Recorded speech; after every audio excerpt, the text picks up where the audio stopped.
run from there. Copy.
Cole Peltz now on course. Cole, one of the contenders for the slalom. He took the downhill crown. It'd be pretty impressive if he could take the downhill and the slalom titles both. Cole Peltz through the finish. Peltz into the top spot, 38.29. He's got a hefty lead. Mario Sommet will be our next competitor. For those of you that have found us already, great job. We apologize for the error in the broadcast cutting out. You found us at our new home. We'll take the race home from here as Mario Sommet comes into view. Bear with me. I will be in and out for a second as I work to get all of our connections reestablished up here. It's a one-man show. Big thanks to Philip Bishop running the camera down at the bottom. Otherwise, we're flying solo up here at the top, doing the best we can. Marius Sommet through the finish. Marius into 11th with a 42.10. Bryce Monty now in view.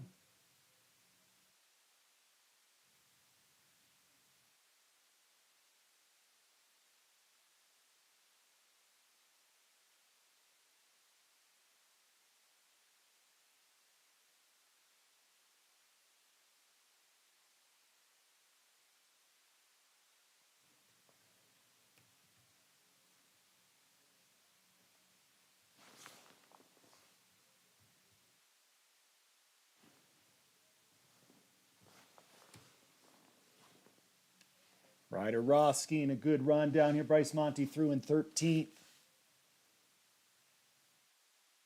Ryder making some athletic recoveries to stay in it. Oh, but he ran out of lives. The Cats only got 9. He used them all up. That's a tough break for Ryder. He was in great position in the Alpine combined, 4th after the Super G. Here comes Jackson Tankersley.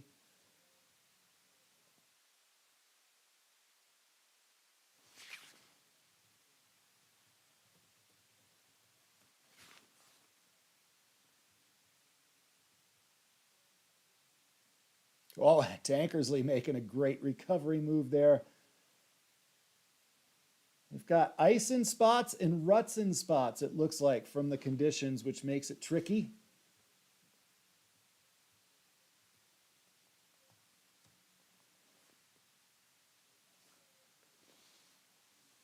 Tankersley through in 14th, 42.61 his time. Brexton Hopke on course now. Brexton, our giant slalom champion, he's sitting in the lead in the overall standings.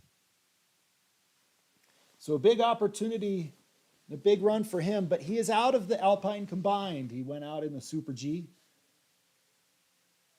His teammate Cole Peltz in the lead at the finish. This is a good looking run from Hopke, tight on the gates. Quick flush and then some big turns, creating a challenge. But Hopke's done it well. Brexton Hopke through the finish. Felix Hadley now coming into view. Hopke into third with a 39.21. He will not start. Next racer, 4.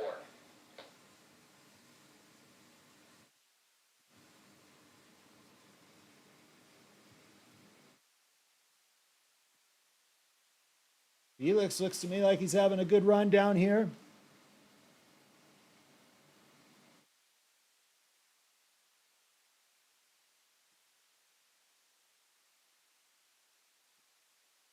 Felix through in 16th, 43.15.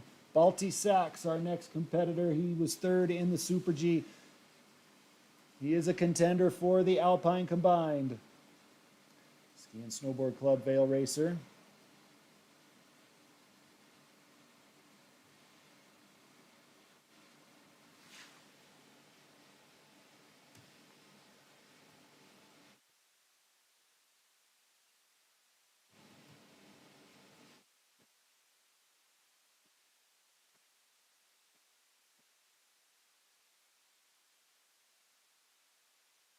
Balti through in 16th, 42.90 his time. Carter Houseman now on course.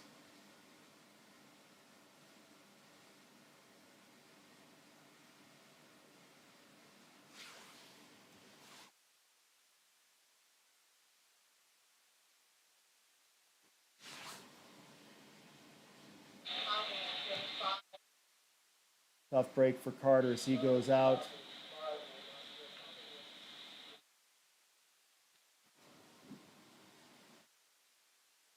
Okay, hopefully we've got the word out, the new link out to everybody. I can focus on some ski racing again. Ian DeCanio making his run down the hill. The Team Summit racer.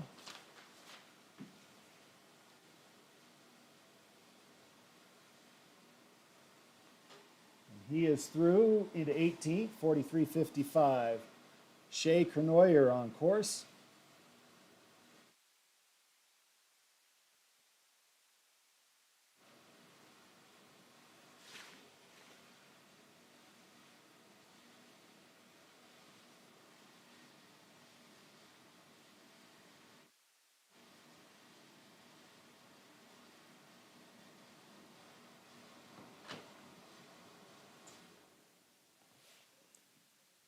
Shea battles his way to the finish and through as Reed Pope pushes out of the start.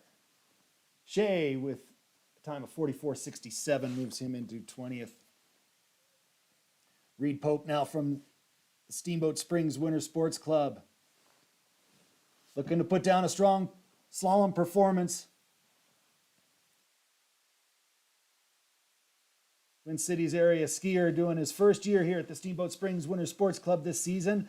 And look at these slalom skills on display down here on the lower section. Reed Pope skiing a nice run. Can he keep it together? This is the technical section, and he's done it well. Breaking a gate down there. Reed Pope to the finish, and he's across. Reed Pope with a good run. Moves into sixth with a 40.73. Tough break for Colin Kaneda as he goes off course. Alexander Campion now on course. Here comes Alex.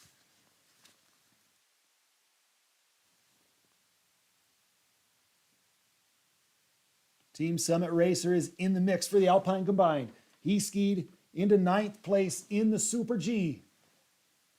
See how those slaloms quick feet are today.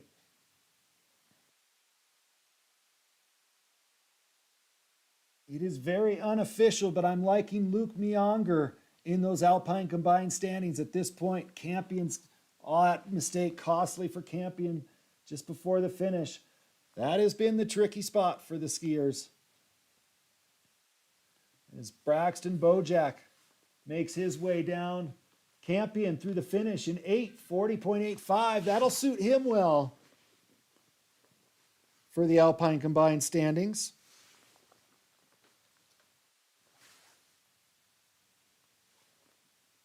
Braxton Bojack from Ski and Snowboard Club Vale.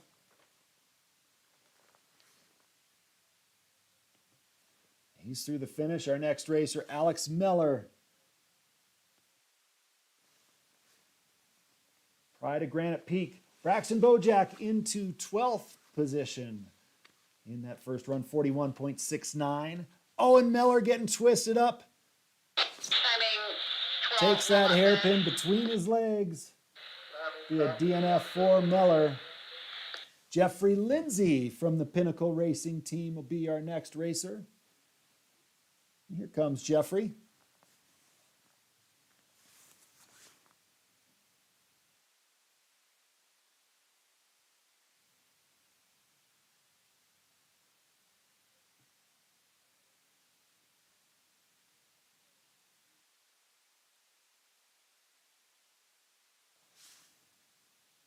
Working to keep his apex, the apex of the turn up above the gate. When the racers do that, then when the gate falls, it doesn't fall across the skis, it falls to their side. That helps them keep momentum. As long as they don't overdo it, you don't want to overturn. But Jeffrey Lindsay with a good run up there. Asa Sheppy from Team Gilboa hot on his heels. Lindsay through the finish with a time of 43.40 into 21st position. Asa Sheppy from Team Gilboa on course. You see similarly the apex up above the gate, but the skis in the transition between the turns with Asa pointed more down the hill, so he's able to carry a bit more momentum. Asa Sheppy doing a good job down here on the lower section. Sheppy across the line. JW has a banker. Asa has a time of 42.34. Moves Asa into 17th position. Jacob Humbert will be our next competitor out of the start. Jacob out of Team Afton. Tyler, just to confirm, we are not on a hold. No. Copy.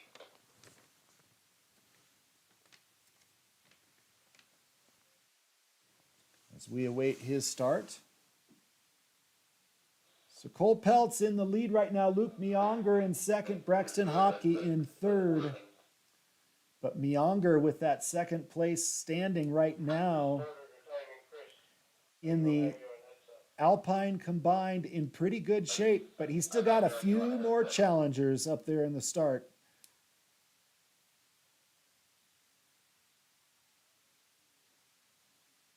Few guys that were ahead of him in the Super G that could punch in something special, but Luke's slalom run was something special. It's going to take a lot.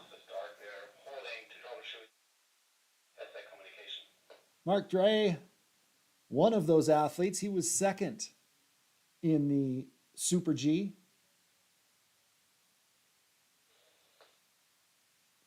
Owen Applequist was just a tenth of a second behind Mionger in the Super G. So he was close.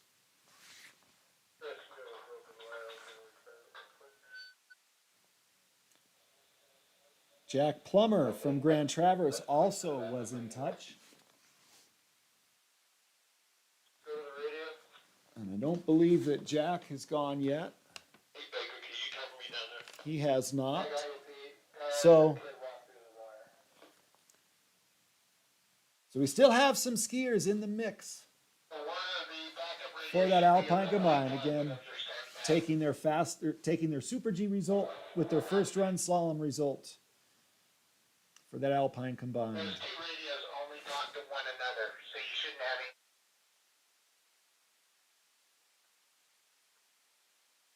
Radios talk independent.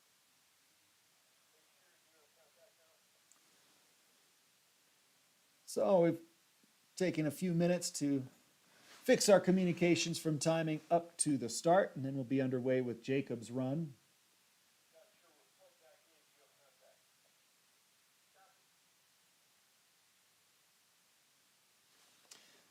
Happy that you've joined us and happy that you found us here on our new channel.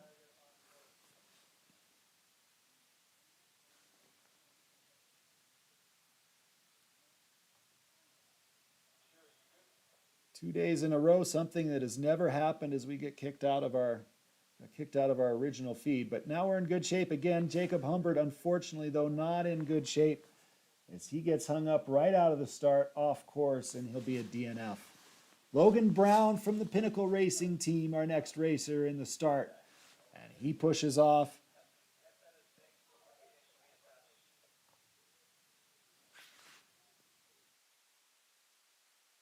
Fall away there in that delay is slick on that upper section. If the racers lean inside just a little bit, get their weight too far away from the outside ski, the feet go out from under them and their day is done. Logan Brown working to stay level, stay connected with the outside ski.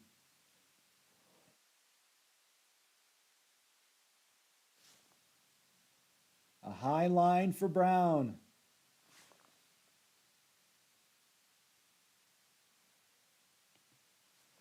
As he crosses Owen Applequist, one of the guys we talked about. It's going to take something really special from Applequist to overtake Nyonger, who had a great slalom run and was a little bit ahead of him in the Super G, but Applequist could keep it close. He's in the mix for the Alpine combined standings. Applequist skiing strong, the Steamboat Springs Winter Sports Club racer. Oh no! Oh, he had the rhythm going and just gets bucked out of the course. We've got Rodeo up here on All Out. Reef Sampson also bucked off the Bronco. He will be a did not finish. There is some carnage out here in this slalom first run. The light's flat, the snow is fast and firm and a little bit bumpy. So let's see if Adam Everson, the Team Z racer from Mount Zion, Ironwood, Michigan.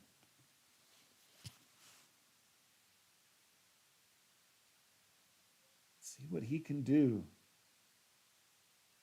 It's rough, it's difficult back here for these competitors, but they're going to have good conditions for their second run. As we reverse the order on run number 2.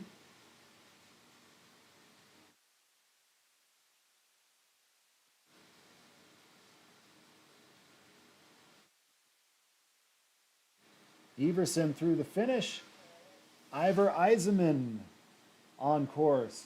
Everson with a time of 44.62 moves into 26th is Ivor Eisenman from the SWAT team. Trains at Alpine Valley.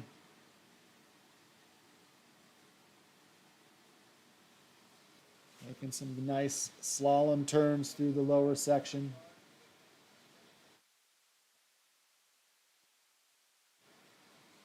And Iverson is through the finish. Jack Plummer on course up above. Jack from the Grand Traverse Ski Club. He was 10th in the Super G. A good slalom run will put him in good shape here for the Alpine combined. Eisenman finished with a 44.86 as Jack Plummer from Grand Traverse, finding a nice balance between letting those skis run and being aggressive while also making sure that he stays on course. Jack Plummer pushing his way through the finish, and Plummer will cross.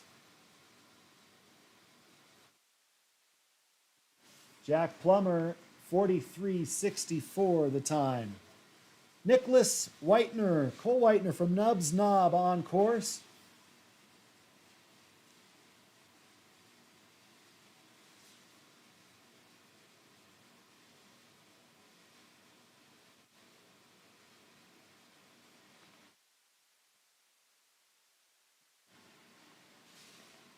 The plan was to have the slalom on the iconic Howelson Hill, the premier slalom venues in the country. Oh, as Whitener goes down. One of the most challenging courses in the country over there at Howelson. But All Out is no slouch. A tough challenge today for the racers. A long duration pitch here on the lower part, relatively flat out of the start as we see Charlie Kim get underway.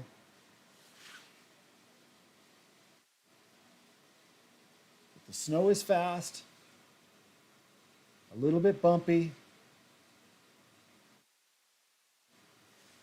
and we certainly don't have an easy slalom on our hands today.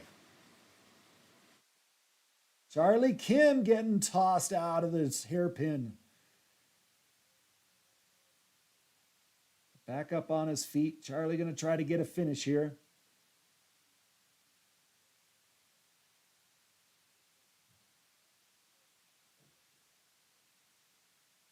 Oh, and bucked again is Charlie. Frustrating for him. Oh, he was looking forward to this slalom race.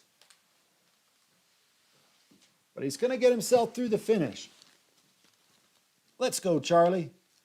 Good perseverance. Charlie is through the finish. We've got one more left. Mark Dry. And Mark won. We talked about. He's in the mix for this alpine combined. Luke Myonger watching anxiously as Mark Dry makes his way down the hill. Mark had about 0.7 of a second over Luke in the Super G run. And again, this is all unofficial. I've got scratches on my paper up here. But I know both these guys are in the hunt together, and that could be the end of it for Mark, trying to do the hairpin the backwards way and couldn't quite get his feet through it. Unfortunately, that's going to be a disqualification for Mark. And that's going to wrap up our first run of slalom and our final run of the alpine combined.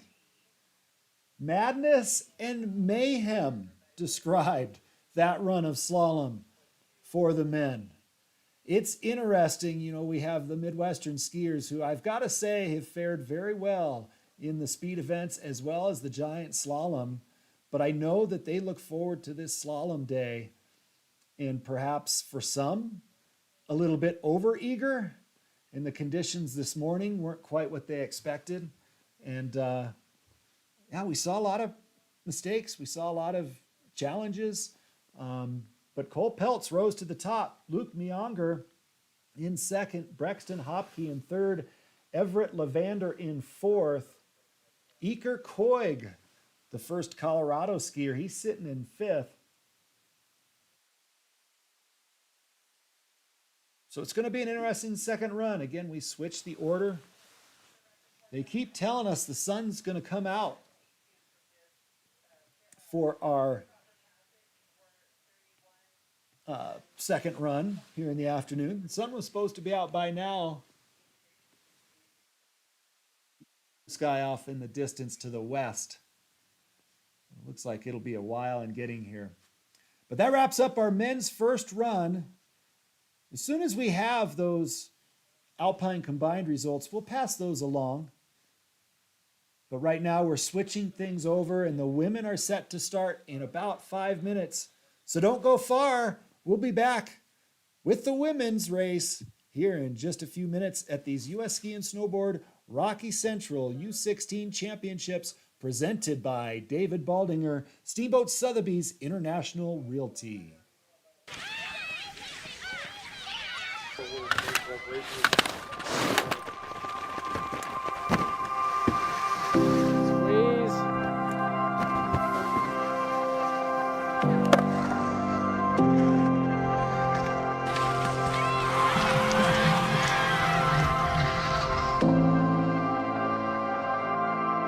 The Winter Sports Club is amazing. It is multi-sports, and it's the only club in the entire country that has as many winter sports as we're able to provide.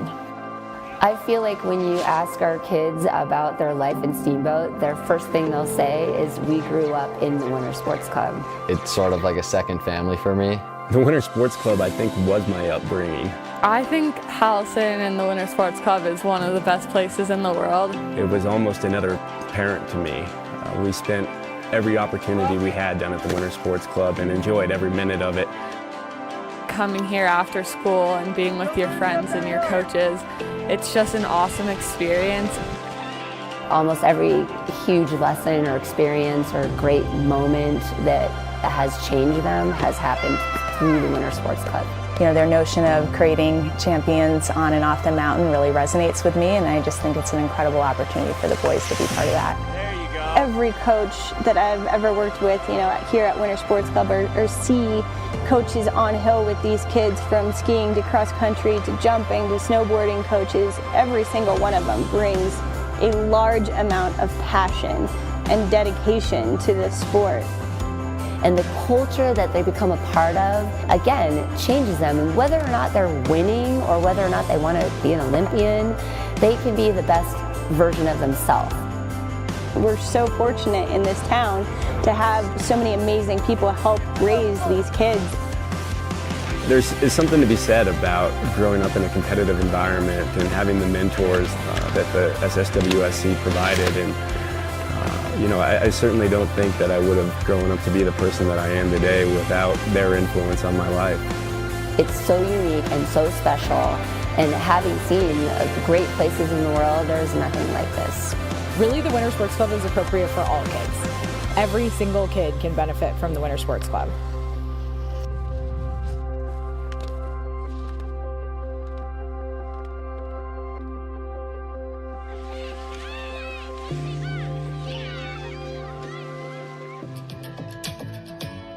At Steamboat Mountain School, elite athletes don't have to choose between the podium and the classroom. In partnership with Steamboat Springs Winter Sports Club, our competitive ski and ride program pairs world-class coaching with a schedule designed for performance. Our unique mod schedule flexes around training and travel, so student athletes can push limits on the mountain and stay fully engaged in rigorous academics. This is a community that understands what it takes. Steamboat Mountain School, where driven students become extraordinary athletes and scholars.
Well, we get the word from our start referee that they are ready to go. 4 runners in the gate. The women's course is set. And we get our first look at the masterpiece set by Team Afton coach Tony Olin. Ron, I can pick him up right. Legendary. You can walk him through that gate right there. 4 runners. Checking the track. Sure, why don't I take right after that hairpin right there.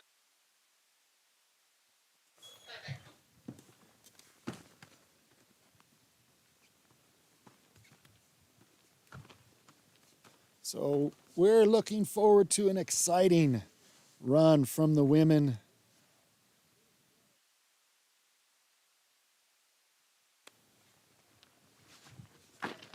There are always some tricks and twists and turns. And the course is set by Tony Olin. One of his hallmarks is a course that looks, that is challenging and from a visual perspective, but he's a master of setting great rhythm.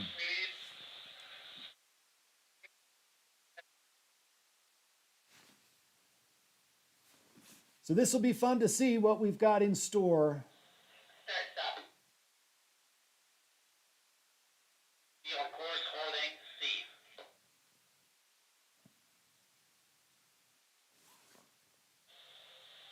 We'll wait for those gates to be repaired.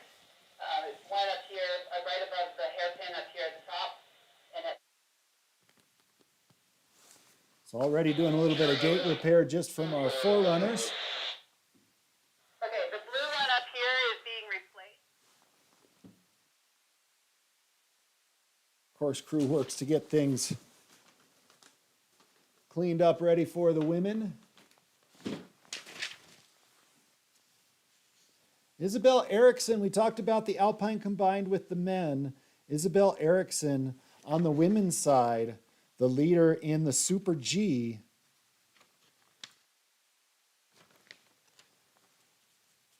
This alpine combined, combining the results from the Super G and this first run of slalom. The race within the race that we'll be watching.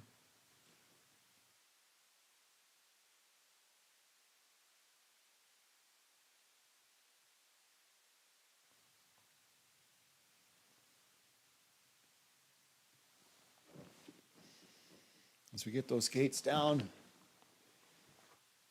and repaired for the women.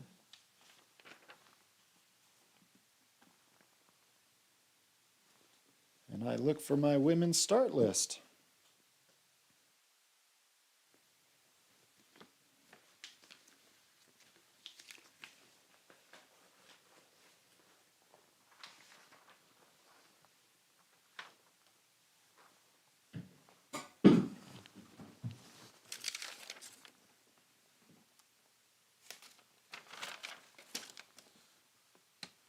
Audrey Bazio from Nubs Knob will be our first racer.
All right, Audrey Abazio's ready to kick things off here for the U.S. Ski Snowboard Rocky Central U16 Championship Slalom presented by David Baldinger.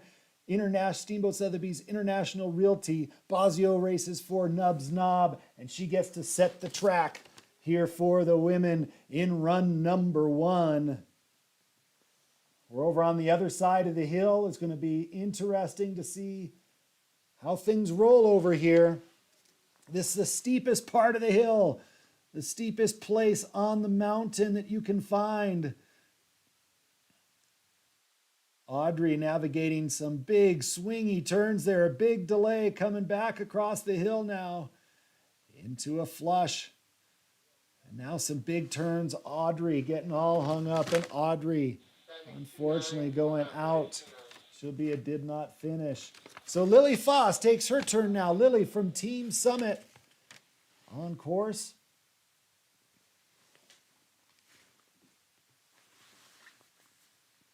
Lily will look to set the pace.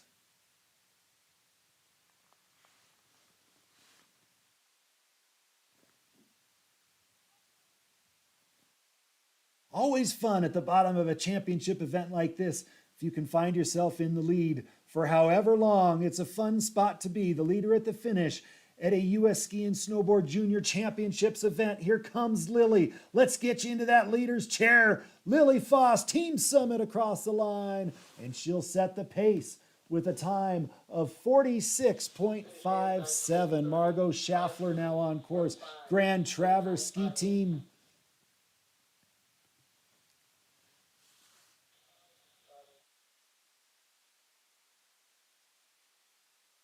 Margot carrying some good momentum. The tempo looks nice for Margot, getting a little hung up there. That steep part. I wish these cameras could help you see how steep the course is there, and down goes Margot. Ah, a tough break for Schaffler. She had the rhythm going up high. But we talked about it before. One of the things these athletes have to focus on is trying to keep their weight over their outside ski. And as soon as the whole body moves inside and there's no pressure over the outside ski, the inside leg will tend to go out. That's happened right there. So a tough break. Margot had a good run going. But she'll get a second run as Katie Miller now from Buck Hill takes her turn.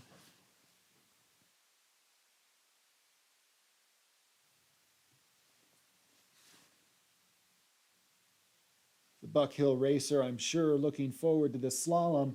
And in particular, because she skied a fast Super G into 11th, so she is one of our contenders for that alpine combined.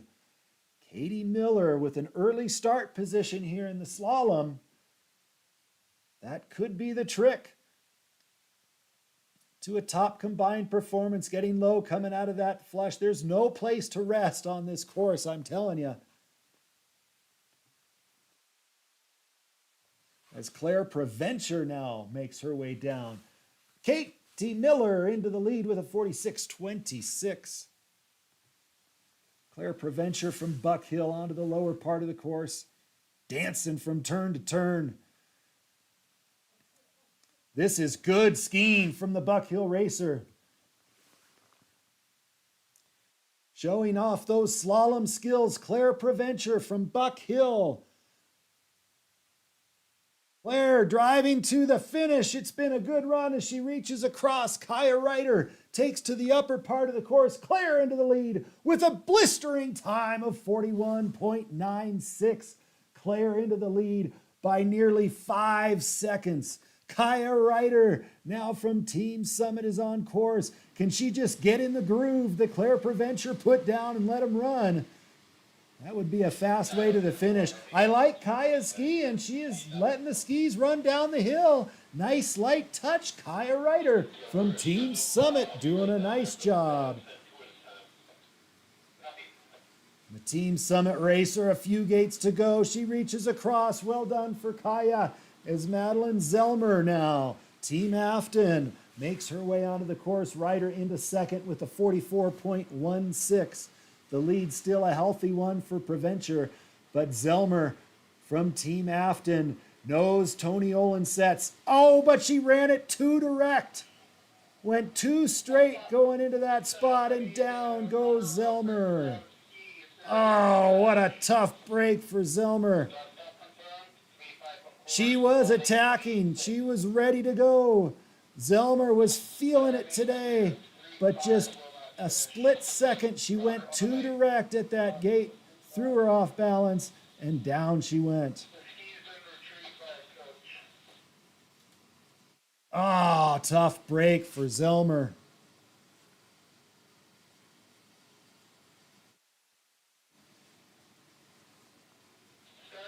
So Claire Yeager will be our next competitor. Claire, another Team Afton racer. Another skier who should be well versed in the tactics that will be successful on this kind of slalom course. Here comes Claire.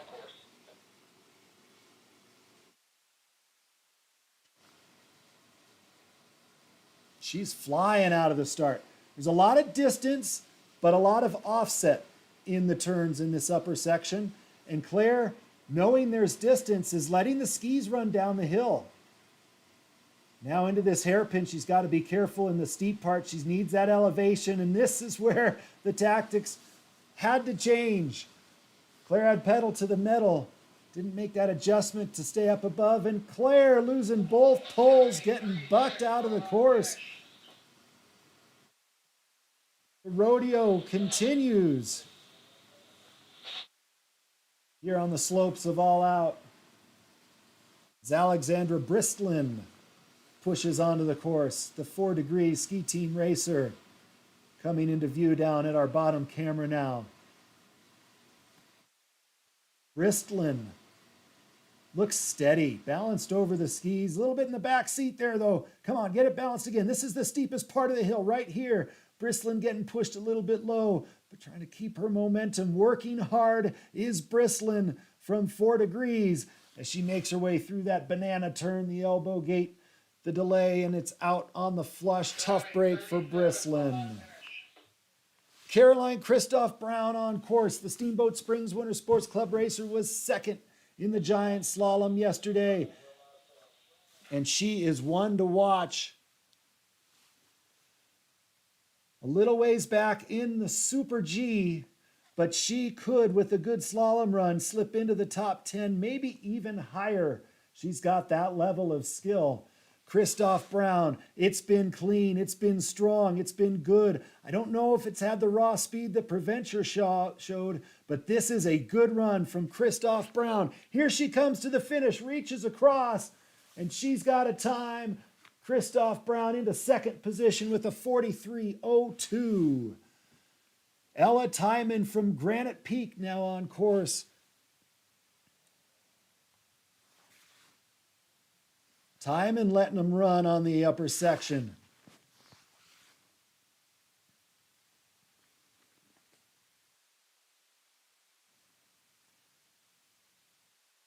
Right here, it starts to get steep. The racers have to be prepared. Try to keep the apex of the turn above the gate, just like Timon did through that section. Big swingy turns before the delay. It's hard to keep the balance. So many forces moving rotationally around the athletes as they try to navigate those big turns across the hill.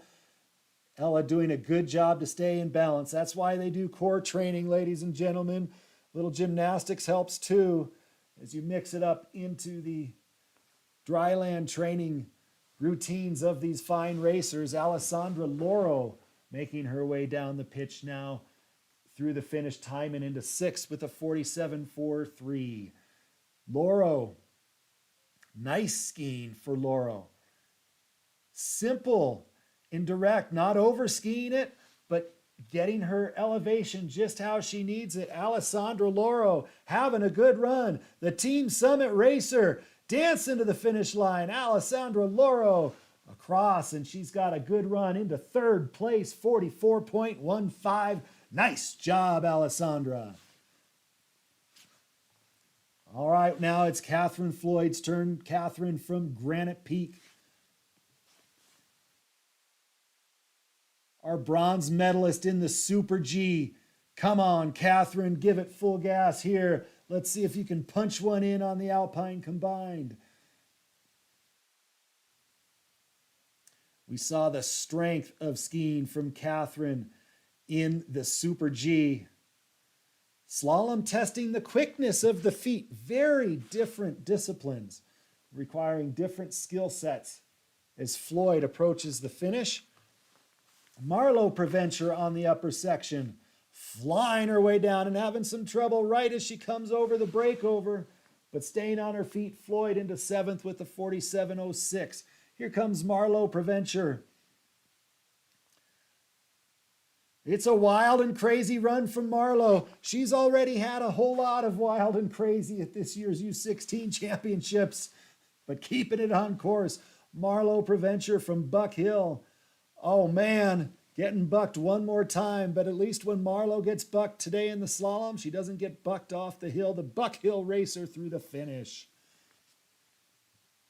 Sophie Kozicki now on course from Loveland, as Marlo finishing with a 44.47, good for 5th position at the moment. Sophie Kozicki, Loveland Ski Club racer.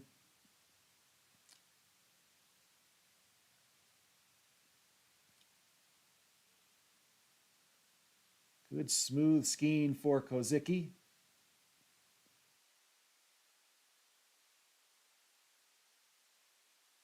Navigating this course nicely.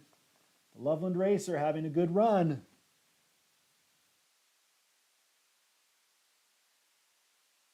And Kozicki through the finish. Riley Thompson now on course up above. Riley from the Steamboat Springs Winter Sports Club. Kozicki in 10th, 48.44. Here comes Riley Thompson. Had a great day yesterday in the giant slalom, winning that second run to finish 4th overall. Now can she put down a good fast first run here in the slalom today? She's racing aggressively. I like the attitude. It's taking some risk, but her skills from dryland training in the summer helping her stay on course. Riley Thompson, atta girl, as she's through the finish. Stella Phillips on the upper part of the course. Thompson into 6th with a 45.13. Here comes Stella Phillips, independent racer out of Whitefish, Montana.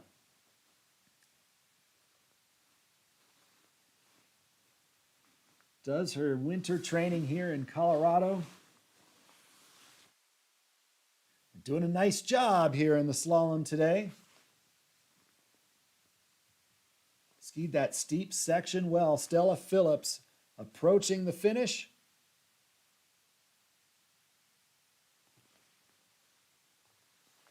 And Phillips through as Kalia Lutz-Saladin from Aspen makes her way onto the upper part of the course. Phillips with a 47.84 into 11th. Lutz-Saladin was 12th in the Super G. She's a contender for the top 10 in the Alpine combined, maybe with a special slalom run, top 5. She's running direct. Aggressive skiing from Kalia Lutz-Saladin. She makes her way through the final few turns. She drives to the line. Lutz-Saladin is through. Shea Reardon is on the upper section. Lutz-Saladin into 7th with a 45.38. Shea Reardon now from Team Afton onto the lower part of the course, getting pushed wide there, but quickly dancing right back into the track. Again, this course set by Team Afton coach, Shea's coach, Tony Olin. It's challenging these racers. It's mixing things up, and Reardon unfortunately going out. Tough break for Reardon. So Amy Derner now on course.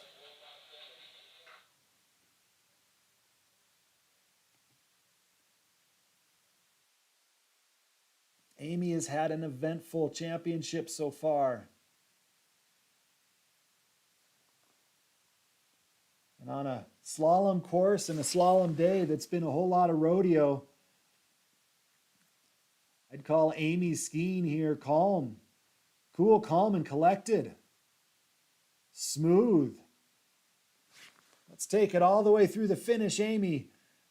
And Derner is across as Ava Summers hammers down the upper part of the course. Derner through with a 47.41 into 11th. Here comes Ava Summers from the Aspen Valley Ski and Snowboard Club.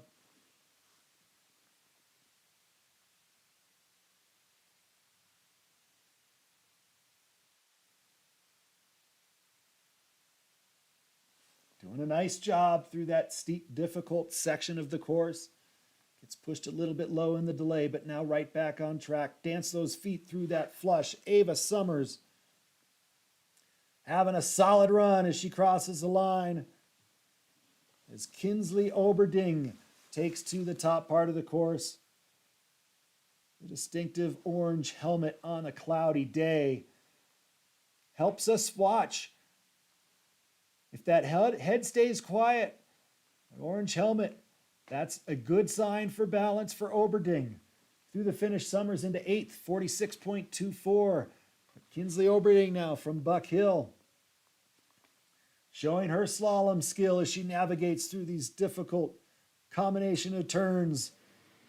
Gets thrown a little bit wide right before the finish. Tough break for Kinsley. She'll hike around and get through the finish, but Isabel Calhoun Lopez now on course in the upper section from Team Afton.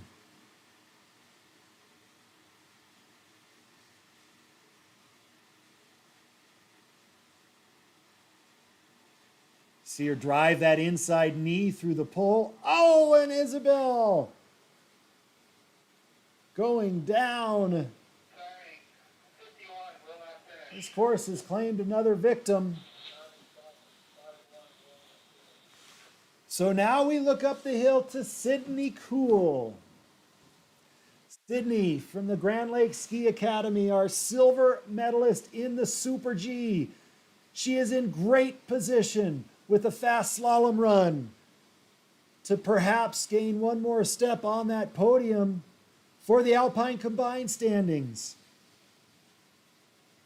What an opportunity for the Great Lakes ski racer here. Can she move those quick feet through this slalom course? Super G, about fluid, patient skiing, putting the skis down the hill, courage and speed. The slalom, all about quickness, agility, balance. Cool, doing well. She make her way through those final few turns. Oh no! There's a thing called wanting to be in the finish before you're in the finish. I think that caught Sydney. And those final few turns after that last combination are very difficult. So tough break for Sydney. The mistake before the finish, 47.35 her time, as Emmy Riggs now from Winter Park makes her way down the course. Emmy skiing strong, the Winter Park Competition Center athlete.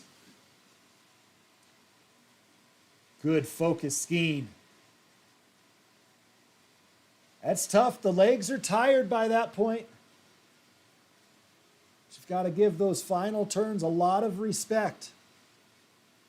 Emmy Riggs through the finish into 8th. Well done, 45.79 for Emmy.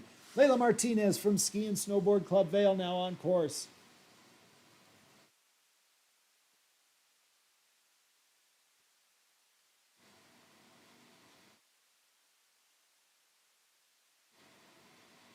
Keeping those feet nice and close together, but working them independently with the pressure over the outside ski. Layla Martinez doing a nice job down here. And she maintains balance through that difficult transition from the flush into the final rhythm section.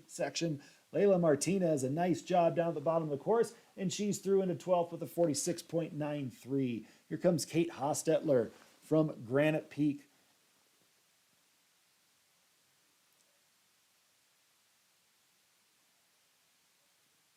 See these big round turns through the midsection of the course, very steep in here, and Kate keeping that apex above the gate.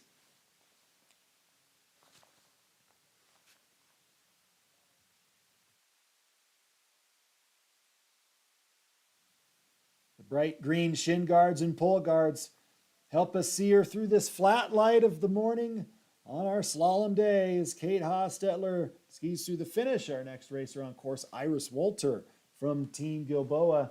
Hostetler with a 53 flat. Jason, you got that one, right? Wolter from Team Gilboa now onto the lower section.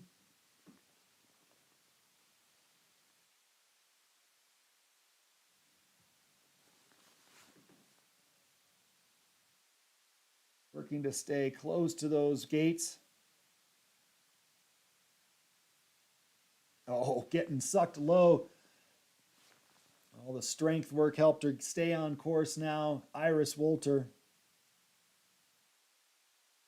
for the final few gates. Julia Fingston from 4 Degrees on course. Wolter through the finish with a 47.94. Here comes Julia Fingston from the 4 Degrees ski team.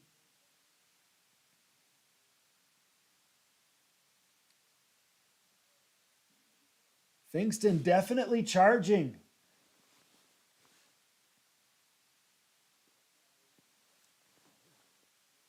I love the attitude. And she's putting down a good run.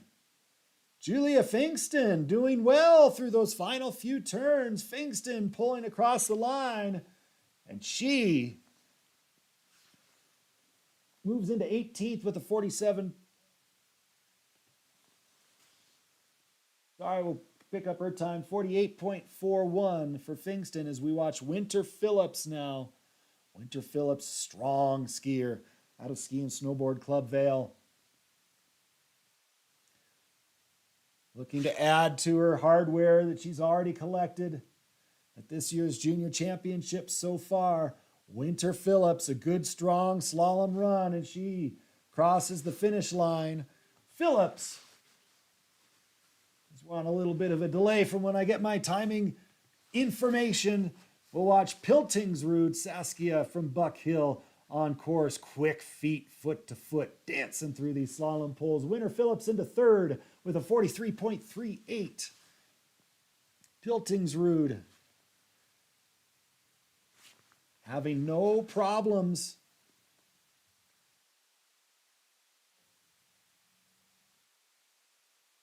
Good skiing from Piltingsrud as she makes her way towards the finish and across.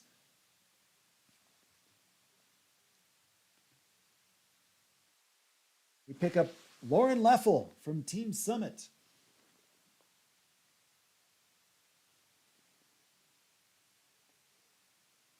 Lauren skiing nicely. Piltingsrud with a 45.75 puts her into 9th position. Leffel's one to watch. She's put together a few turns, if she could just link a few more, that are World Cup-esque. Good skiing from Leffel. As Malie Dieterich now takes to the course. Dieterich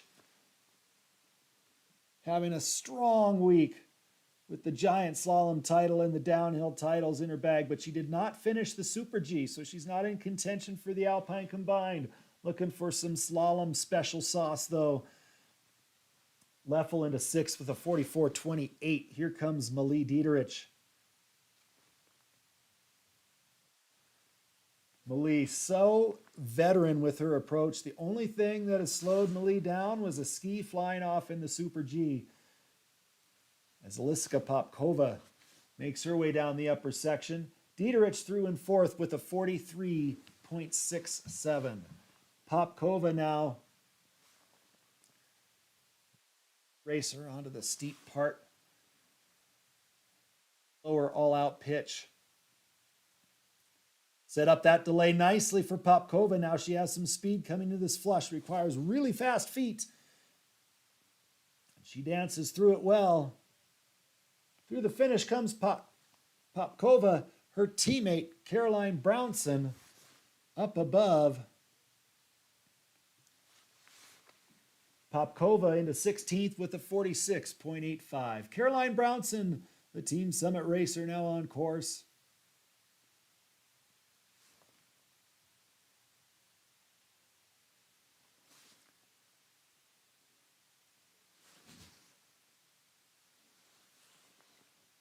Good solid skiing for Brownson.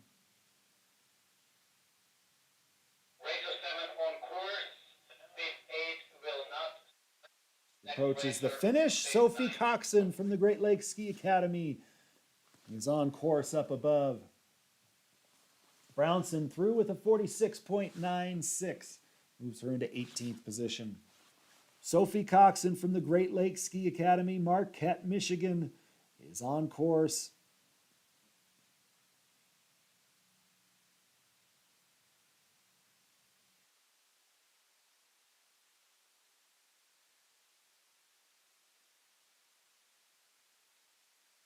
Working hard to stay strong over her skis.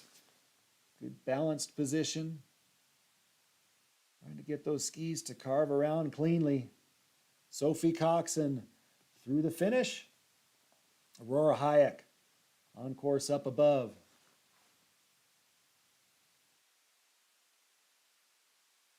Hayek from the Granite Peak Ski Team. Coxon with a time of 50.84.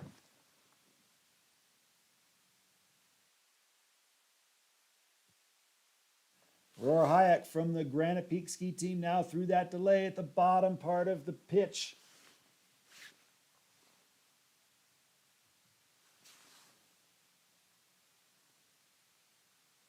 Claire Provencher still holding on to that top spot. What a great run she had early on in the race. Aurora Hayek doing her best to keep it close. Run number 2. She'll get a better start position as we flip the order in our second run. Wynn Gebhardt now on course. Hayek through with a 50.43. Wynn Gebhardt from Ski and Snowboard Club Vail.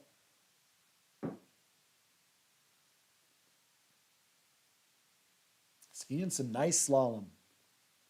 Just has a good feel for the line here, Gebhardt.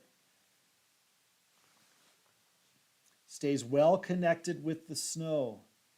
Ski never gets too far out away from her. Wynn Gebhardt nicely through the finish. A good run for Wynn as her teammate Eloise Spranger springs out of the start. Time for Gebhardt should be a good one. Spranger comes into view down below. Gebhardt moves up into 16th, 46.73, puts her in attacking position for run number 2. Eloise Spranger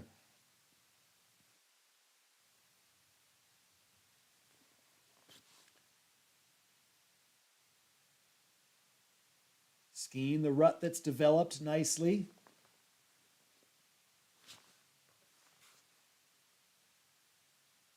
Managing that difficult section below the flush well. Eloise through the finish. And another Ski and Snowboard Club Vail racer, Layla Bamber, on course up above.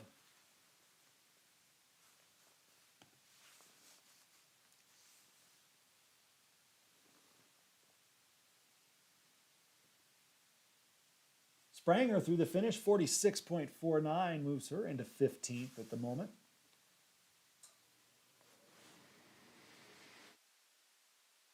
As Bamber carves her way down the lower part of the pitch.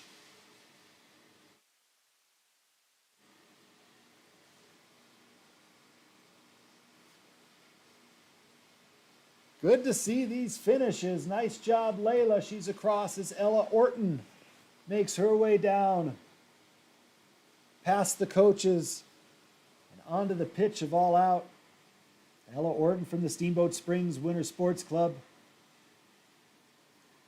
Bamber with a time of 47.49. Ella always attacking. She was 5th in the Super G. A good, strong slalom run for Ella. Maybe she punches one in. A good result for the Alpine combined.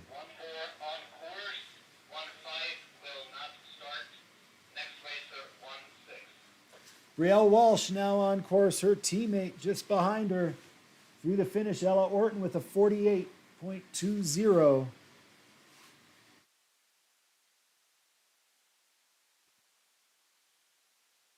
Brielle Walsh from the Steamboat Springs Winter Sports Club.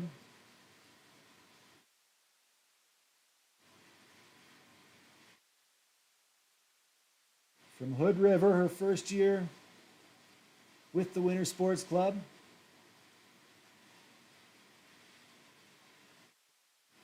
Bright green shin guards and pull guards helping us see the path down the hill for Brielle, and it was a good one. Brielle Walsh through the finish as Jessica Lynn from Granite Peak makes her way into the view of our lower camera. Walsh into the top 20 with a 46.96.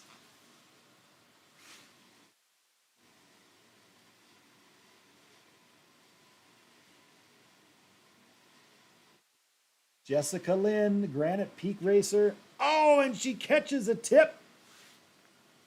Gets swung around and out.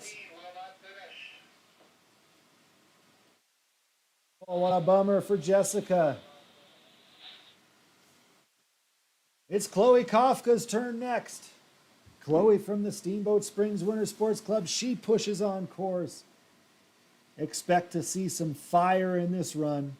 Chloe Kafka really can bend that slalom ski and make some fast turns happen.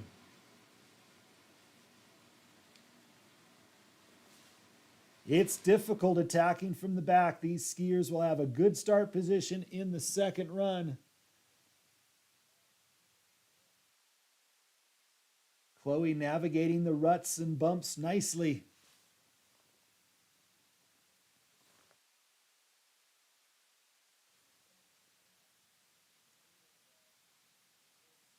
Chloe Kafka approaching the finish. Leaving the start, Sydney Shuttler from Team Summit. Kafka through in a 17th with a 46.59. Shuttler from Team Summit. On to the lower section now.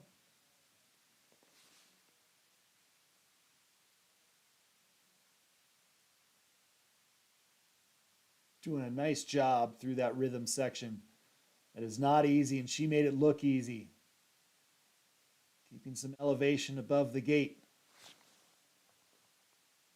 The tactical approach is solid. Sydney Shuttler handling these conditions well. And Shuttler crosses the finish. Corrine Rubin from the Copper Country ski team.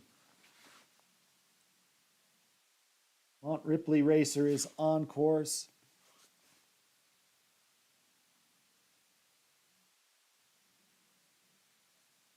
Lots of cold and lots of snow up in Houghton this winter. Got to go to the top of the mountain here to find it, but you will. Conditions pretty nice this weekend here at Steamboat Resort. As Corrine Rubin makes her way towards the bottom.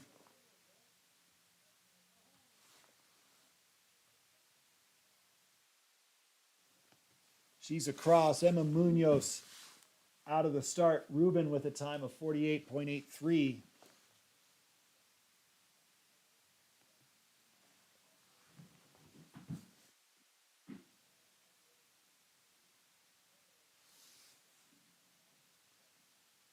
Emma Munoz wearing bib 20. She was 20th in the Super G. For the Alpine combined, a special slalom run perhaps could bump her up into the top 10. Emma always giving a good charge to the course. As she reaches across, Maya Hargraves works her way down the upper section. Munoz through into 16th with a 46.56. Be interesting to see how those two runs pair up.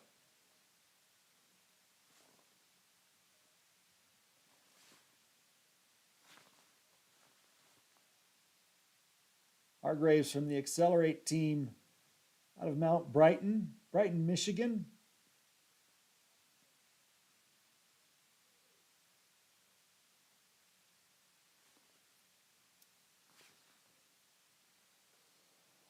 Hargraves finding her way through the finish. So Anna Jarmaz now on course. Anna from the Aspen Valley Ski and Snowboard Club. Hargraves through with a time of 51.47.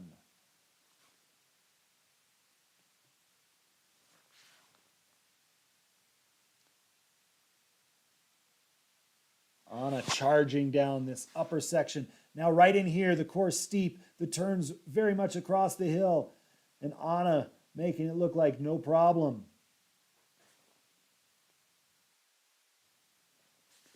Getting a little bit low in that delay, but she didn't panic, kept the skis running clean. Jarmaz, a good run from the back of the pack as she reaches across the finish. Her teammate Isabel Eriksson is on course. Oh, and Eriksson getting hung up, and out she goes. Our Super G leader is out for the Alpine Combined and out for Slalom Run 1. Oh, what a tough break for Isabel. This Alpine Combined now is wide open. Bryn Stein. Go have a crack at it, the Team Afton racer. Should be comfortable on this course set by her coach, Tony Olin.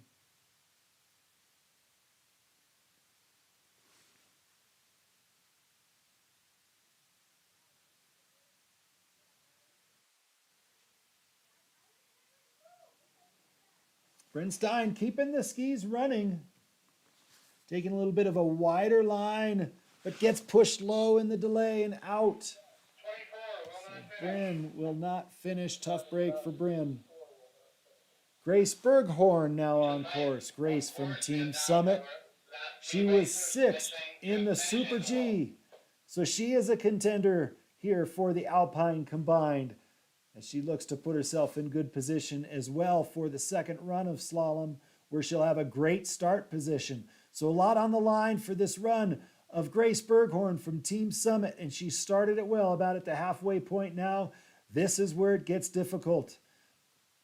These are where the tricks are. Big turns. The delay now must be clean as it works back across the hill. Berghorn's done well. Can she come out of the flush and dance through these final few gates? Well, yes, she can. Grace Berghorn to the finish. And Berghorn across with a time of 46.38 15th. That's going to be real interesting for all of the standings. A spot where she can attack from in run number 2 of slalom, and something that puts her in pretty good position for the Alpine Combined, I would think. We'll have to see how it calculates out as Mia Lapuner takes her turn down the slalom course. A fast start for Mia. She's looking strong. Look at the body facing down the hill. Mia Lapuner is attacking this slalom course. Getting pushed a little bit wide there. Keep the skis on track. That hill's so steep in that section. Challenges, those heavy hits on the edge do slow you down. But Mia Lapuner staying on track. Smart through these couple gates. She pushes him sideways for one of those turns, but she's going to be through the finish. It was an active and exciting run for Lapuner as she crosses into 15th with a 46.27. That run maybe wasn't the prettiest at times, but I love it because she was attacking. She was trying, and it resulted in a pretty good run. Sophia Wenberg having a pretty good run right away out of the start. Can she hold it together already? Almost getting up over her tips there, but managing to keep her feet underneath her. Wenberg, she knows how to ski a slalom. If you see Wenberg stick this run in here close, look out on that second run, because Wenberg will be second out of the gate with a nice clean course. It could be something special. Sophia Wenberg attacking strong. She was 7th in the Super G. Wenberg is a contender with that skiing. Oh, until the mistake. She still is a contender in the Alpine Combined. Oh, another mistake for Wenberg. It's gone wrong near the bottom after such a brilliant run up above. Sophia Wenberg doing a great job to cross the finish. But with those mistakes, it's 13th, 46.07. It could have been so much more. Wenberg really skiing well. So now it's Allison Mihalik's turn from 4 degrees.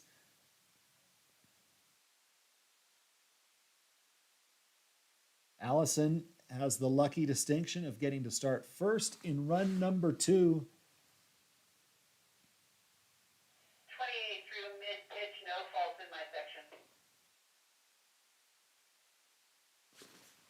Mahalik, good, solid skiing.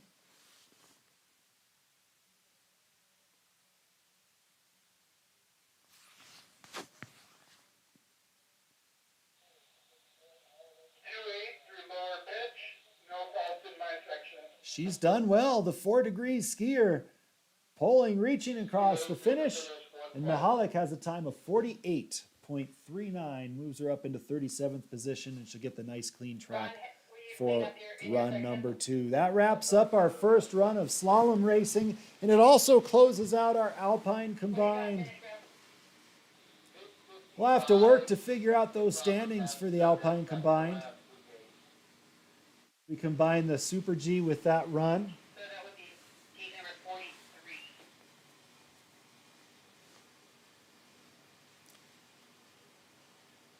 But exciting racing. Claire Preventure holding on to the top spot by just over a second with our next racer, Caroline Christoph Brown in second. Wiener Phillips in third, Malie Dieterich in fourth, and Alessandra Laurel in fifth. That wraps up our first run of racing. We'll be back with the second runs here in just a little bit.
At Steamboat Mountain School, elite athletes don't have to choose between the podium and the classroom.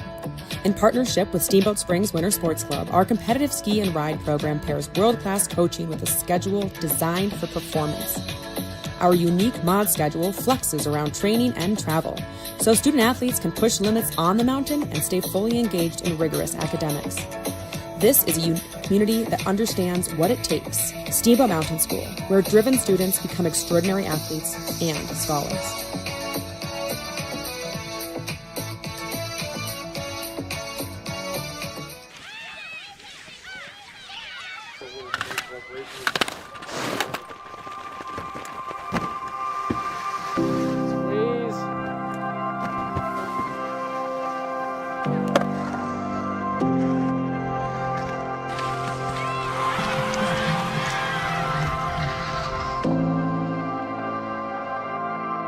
The Winter Sports Club is amazing. It is multi-sports, and it's the only club in the entire country that has as many winter sports as we're able to provide. I feel like when you ask our kids about their life in Steamboat, their first thing they'll say is, we grew up in the Winter Sports Club. It's sort of like a second family for me. The Winter Sports Club, I think, was my upbringing. I think Hallison and the Winter Sports Club is one of the best places in the world. It was almost another parent to me. We spent every opportunity we had down at the Winter Sports Club and enjoyed every minute of it. Coming here after school and being with your friends and your coaches, it's just an awesome experience. Almost every huge lesson or experience or great moment that has changed them has happened through the Winter Sports Club. You know, their notion of creating champions on and off the mountain really resonates with me, and I just think it's an incredible opportunity for the boys to be part of that. Every coach that I've ever worked with, here at Winter Sports Club or see coaches on hill with these kids, from skiing to cross country to jumping to snowboarding coaches, every single one of them brings a large amount of passion and dedication to this sport. And the culture that they become a part of, again, changes them. And whether or not they're winning or whether or not they want to be an Olympian, they can be the best version of themselves. We're so fortunate in this town to have so many amazing people help raise these kids. There's something to be said about growing up in a competitive environment and having the mentors that the SSWSC provided. And I certainly don't think that I would have grown up to be the person that I am today without their influence on my life. It's so unique and so special, and having seen great places in the world, there's nothing like this. Really, the Winter Sports Club is appropriate for all kids. Every single kid can benefit from the Winter Sports Club.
Welcome back, everybody, for run number 2 of the U.S. Ski and Snowboard Rocky Central U16 Championships Slalom.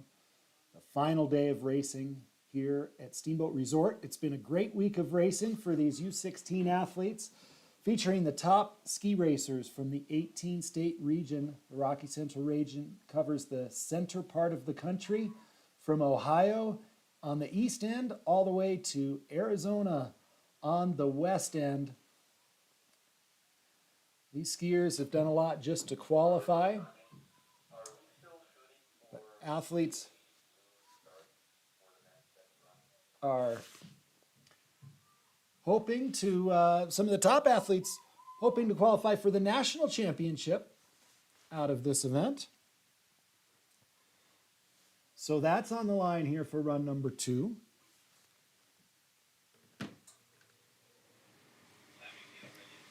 The overall is also on the line. The overall standings include the athletes' results from the downhill Super G, GS, and the slalom.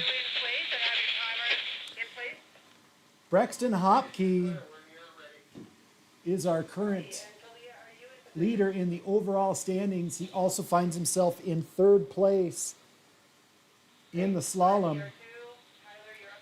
But not a big cushion in the overall for Brexton, although he does have a comfortable lead over Mark Dre and Balti Sachs, who follow him in the overall standings. So Brexton Hopkey in a good spot if he can put down a good second run. Cole Peltz has still got a chance. He was the downhill winner, but DNF'd in both the GS and the slalom. He's in the lead here in the slalom after run number 1.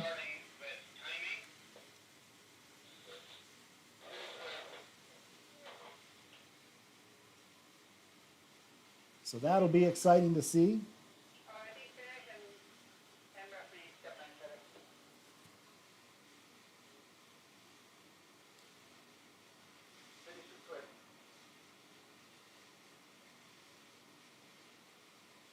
So a lot on the line here to wrap things up for this event. We'd like to thank our presenting sponsor of these U16 championships, David Baldinger Jr. and Steamboat Sotheby's International Realty, as we get ready to send our forerunners.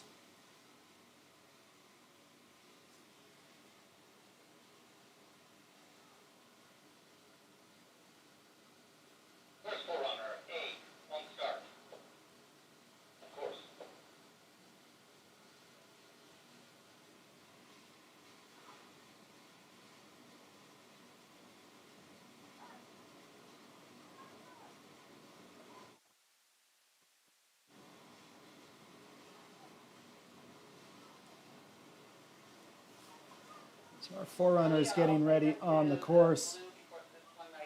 I believe we have 3 forerunners before we'll see our first racer here. Run number 2, running in reverse order from run number 1. So Mark Dre, who also sits 2nd in the overall standings,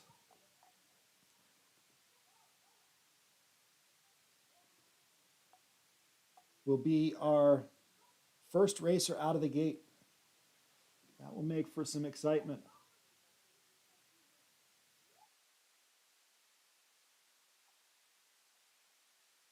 Second forerunner on course.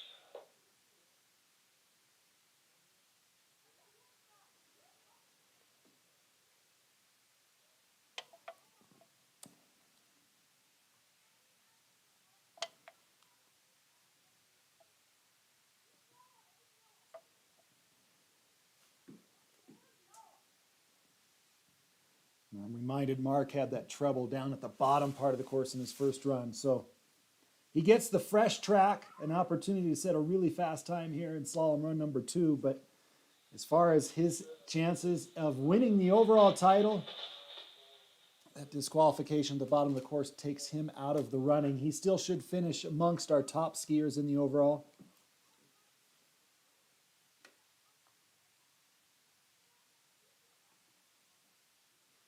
Forerunners out there having some fun. The snow, a little different in run number 2. We talked about run number 1 for the early skiers. The top layer was slick. Final forerunner on course. We are doing a start And to allow for a bit icy, all the way down. Finish in and they had some trouble. Now here in run number 2, is soft. The top layer is soft, but the layer underneath is firm, and we expect that the rut should set well.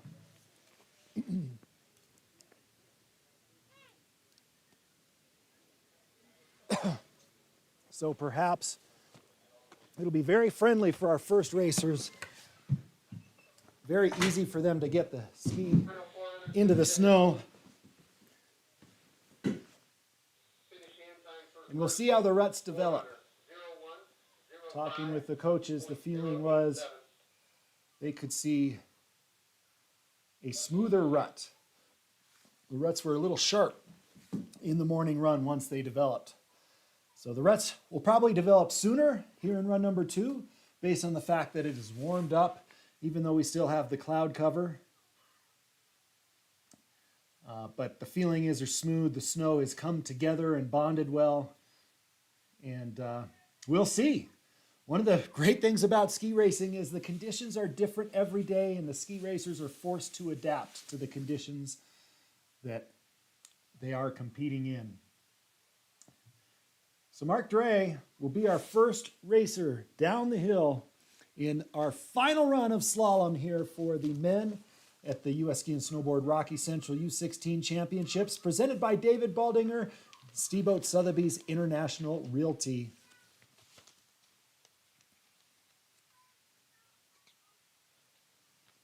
Mark from Houston, Texas, coached by Ian Dunlop and Johnny Kemp over at Ski and Snowboard Club Vail.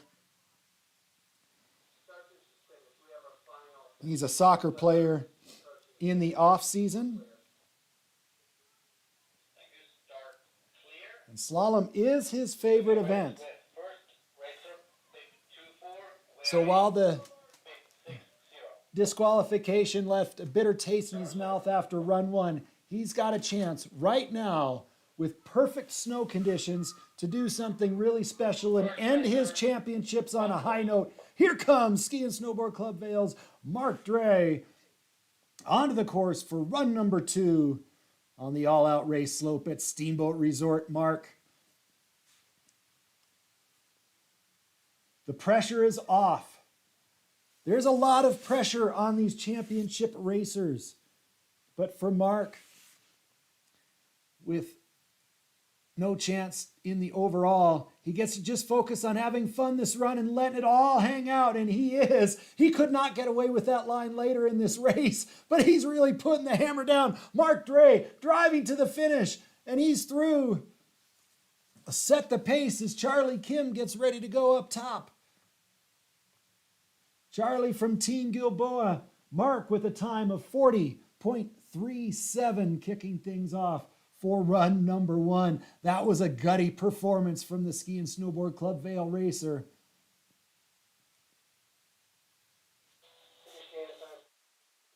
And Charlie Kim pushes out of the start gate.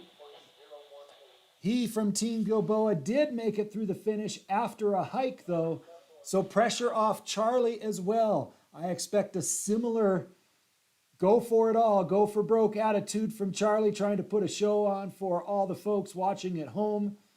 Our nationwide, international viewing audience, all eyes on Charlie Kim from Team Gilboa, skiing a good solid run, getting a little bucked, coming out of that hairpin now pushed low, but Charlie staying on course. No going back up the hill this time for Charlie. He wants to keep it all going towards the finish. Come on, Charlie. Put it through the finish. Charlie Kim to the line, and he's across. Charlie Kim has a time of 43.13. Here's Cole Whitener from the Nubs Knob Racing Team. Cole had a DNF in his first run. Now a clean track. Cole will look to put the pedal to the metal and try to make something happen on this nice clear course. Put in a top run on run number 2 and go back to Petoskey, Michigan. feeling real proud of his performance. Cole Whitener, little old school Mark Girardelli style on that turn as he makes his way towards the finish. Whitener is going to cross, and he's got a good time. Cole Whitener. As we watch Jack Plummer from Grand Traverse now past the coaches and onto the lower pitch. Whitener with a time of 43.08, second fastest here on run number 2. Oh, and Jack getting pushed low and off course. Jack's going to do the dreaded climb back up, but get a finish.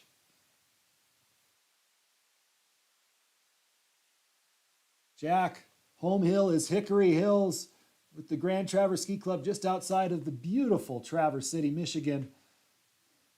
After that hike, this is going to be a long run. His heart is really going to be pounding. He's up here at 7,000 feet doing his work. Oxygen will be low in the system, but he does cross the finish. Good effort, nice resilience for Jack Plummer, as he's got a 52.78. And as luck would have it for Jack, that puts him into the lead in our current standings. Because of the attrition in that first run at this point in the race, Jack Plummer is our race leader at the moment. Ivor Eisenman from the SWAT team will be our next racer out of the start.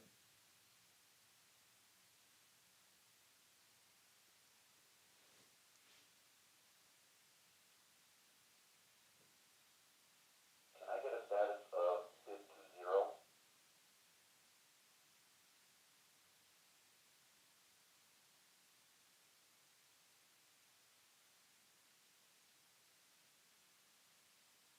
So Mark Dry with the fastest time so far, 40.37, setting the pace. He's still holding up in there in the lead. Confirm 20 to the finish.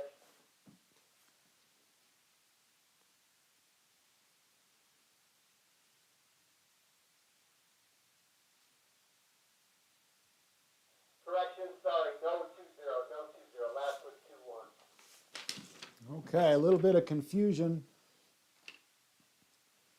I believe we've got Ivor up there in the start.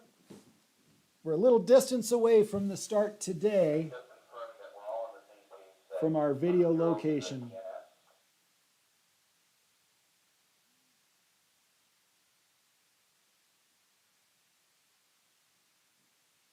Start, would you please report who the last out of the start was? Last out of start was 20. It sounds like Ivor had some trouble up high on the course.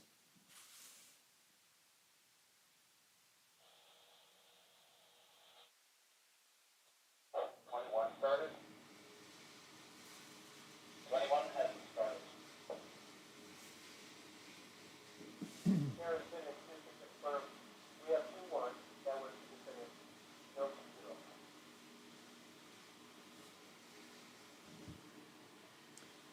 As we sort things out, we take a look at our Alpine combined results. Eisen finished. My coaches up here are telling me they saw him finish. So 20 did go through the finish.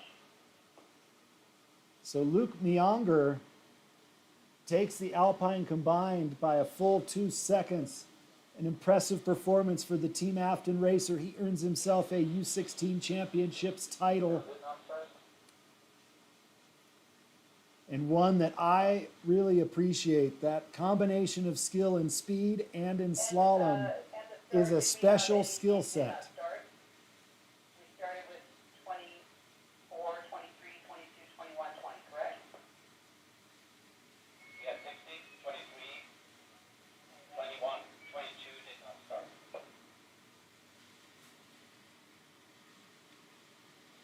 We're going to need a brief time to hold before we go.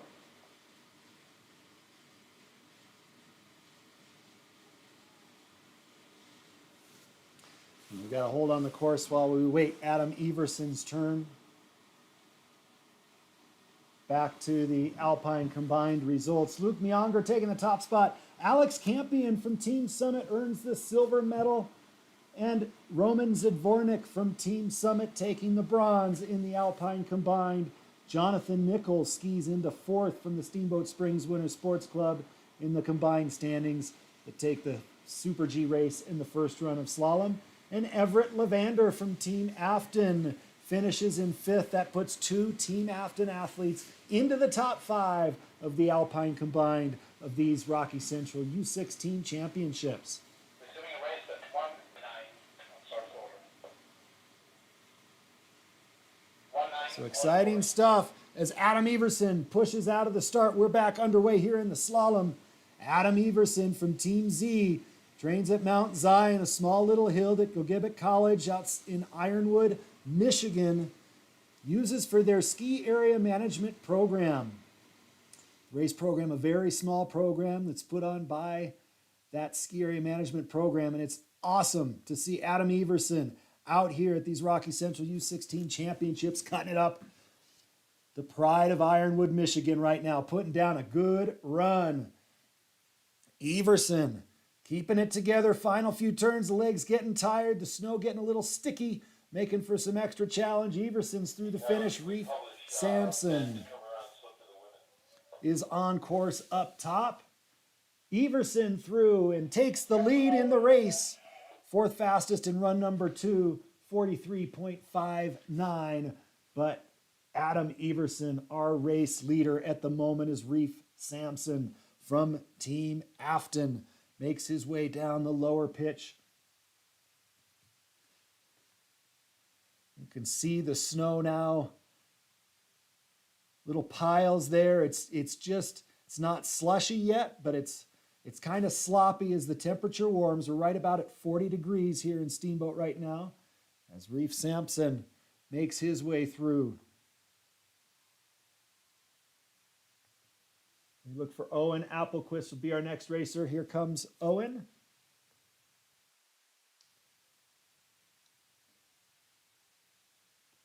Reef with a time of 43.97, fifth fastest so far. Owen Applequist in the mix. We got a DNF on that first run. He was in the mix, skiing really well before that DNF near the bottom. So let's see if Owen can put down a fast one here on run number 2. That is his goal. Leave these U16 championships with a good feeling. This is good skiing for the Steamboat Springs Winter Sports Club racer. Now he charges to the finish line. And Owen Applequist across. Logan Brown up in the upper section. He's from the Pinnacle race team.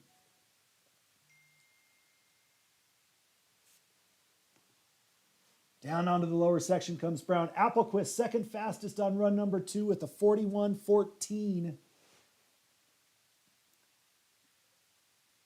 About 8/10 back of our run 2 leader, Mark Dre. But our overall race leader right now is Adam Everson. Logan Brown looking to move into the top spot right now. Dancing through these slalom poles on the lower section of the all-out race slope. Here comes Brown to the finish line. And he's across with a time of 43.10. That puts him into first place. Asa Sheppy from Team Gilboa now on course. Asa 16th after the first run. One of these guys that could make a move into the top 10 with the good course conditions that he'll have on this run.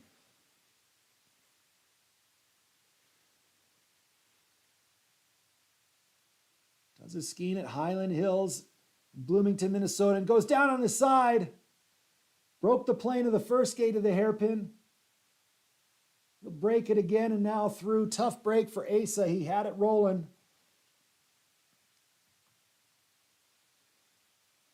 He'll be frustrated, but that's slalom ski racing. As he's through the finish, Jeffrey Lindsay pushes out of the start. Jeffrey Lindsay from the Pinnacle race team. And Jeffrey looks like, hard to tell as we look at the bottom camera. No, he's got those white poles camouflaged against the white snow. Thought for a moment that he might have lost a pole in the start. That is difficult in slalom racing to manage. Sheppy did cross the finish with a time of 50.60. Moves him into third position at the moment. Well, we've still got a lot of racers to go It was a tough break for Sheppy having to hike through that hairpin. Jeffrey Lindsay keeping it nice and smooth, though, through the slower section as he comes to the finish. Alex Meller from Granite Peak leaving the start. Jeffrey Lindsay into second position. Out goes Miller.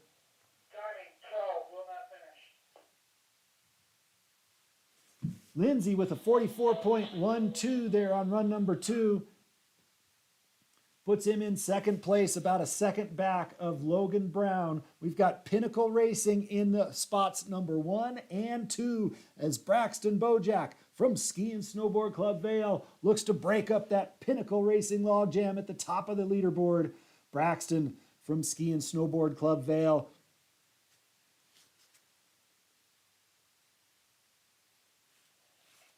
Strong racer looking for a big slalom performance today. Maybe bump himself into the top 10 in the overall standings, currently sitting 21st, but a really good result in the slalom could move him dramatically up that board. It's a good run for the Vale skier so far. Braxton Bojack carving up this hill. Bojack reaching for the line. He's feeling good as he crosses.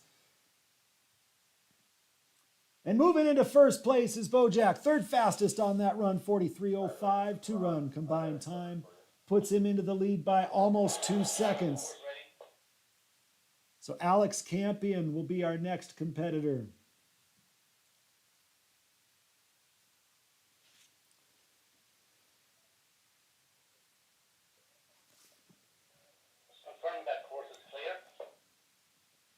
Congratulations to Alex with that first run of his, skiing his way into the silver medal position for the Alpine combined. That's a great accomplishment. Here comes Alex from Team Summit. 8th fastest in the first run of slalom.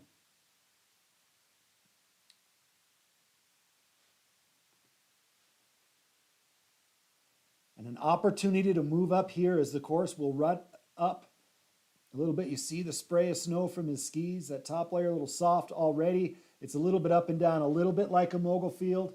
The feeling is that the base underneath is firm and solid, so it won't get much deeper, and hopefully it stays smooth. But Campion already having to navigate some small ruts, but he's skiing really well. Both feet working together tremendously. Alex Campion reaching across. It's another good run for the Team Summit racer.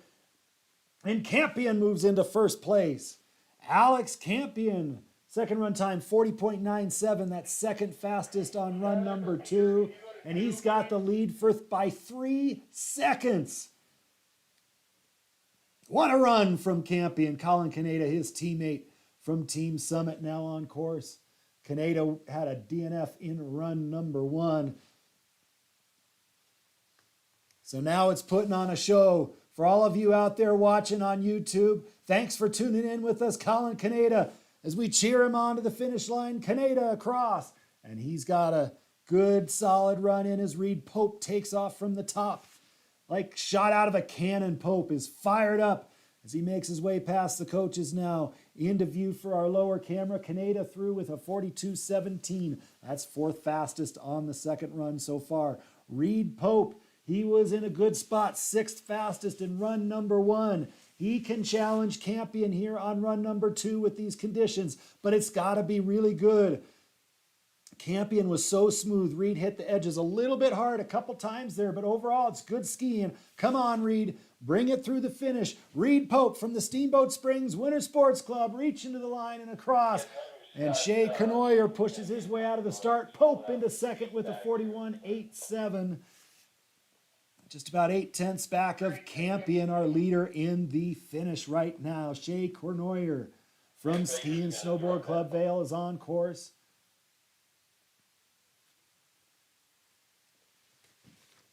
Shea skiing a little bit of a wider line, try to manage these ruts.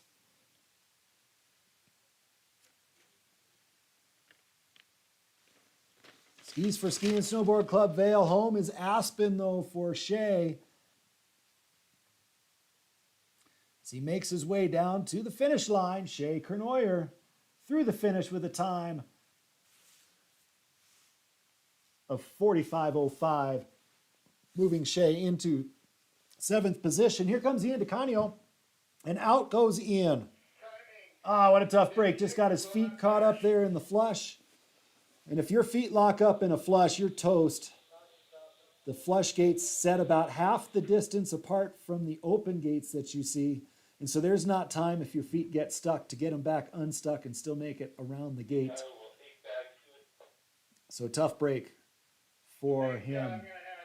So Carter Houseman will be our next racer out of the start. Carter from Osblick.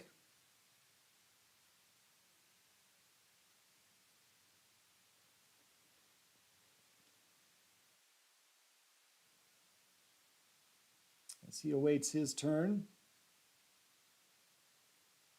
Alex Campion currently sitting down in the finish with the lead. Reed Pope currently in second. Braxton Bojack currently in third, but a lot of fast racers still to come. This format where the field flips the start order from run 1 to run 2 makes for some interesting results. The racers that start early in the first run have to start at the end of the second run. That means they have to deal with the ruts and the difficult conditions, and maintaining that lead is a challenge. You get some surprise results from a runner that was kind of middle of the pack after first run, but partly because the snow conditions were tougher, and then with a clean course on run 2, they punch one in there. So Carter Houseman, see if he can do something like that. The Osblick racer. Houseman just wants to get a good finish here. He didn't get the finish in the first run. He's running straight. This is as straight as you can possibly run a slalom. Not advised for novices. You gotta have a certain kind of athleticism to ski this kind of line. Carter Houseman makes his way to the finish, and he's through as Balti Sachs pushes out of the start. Onto the lower part. Goes Balti now. Just a smooth, calm skier. Looks so relaxed and natural for Balti. Houseman finishing with a 42.60, sixth fastest on run number 2. Balti was 19th after the first run. It'll take something special here to bump him into the top 10, but he's got a chance if he can keep it going.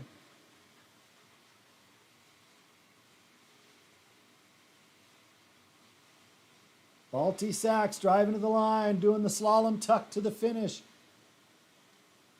And Balti crosses into third place.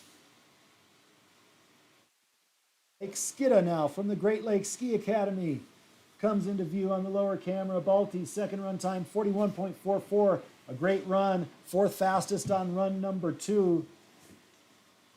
That just might put Balti into the top 10. With the way the conditions on the course have been, we'll see. It'll be good to watch. Lake Skidda. Or sorry, this is...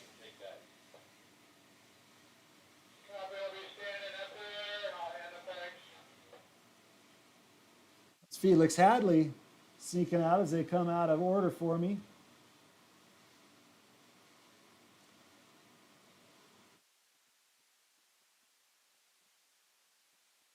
Our first run leader. Let's keep our eye on him. Braxton Hopke. Felix Hadley threw into 6th with a 43.48 on run number 2. Oh, and Braxton hooking a tip going down. Braxton Hopke. Oh my gosh, that just opened things wide open in this year's U16 championships. Oh my goodness. Tough break for Braxton.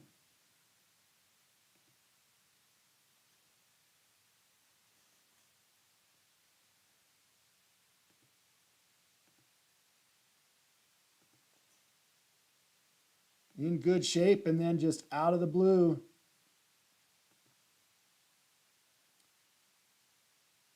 Down he goes, the ski goes flying. Oh, what a tough break for our run 1 leader.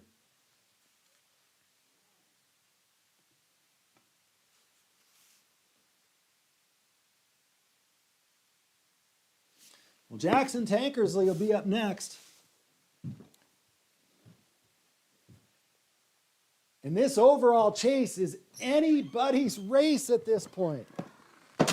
Unbelievable events here in the final run of racing.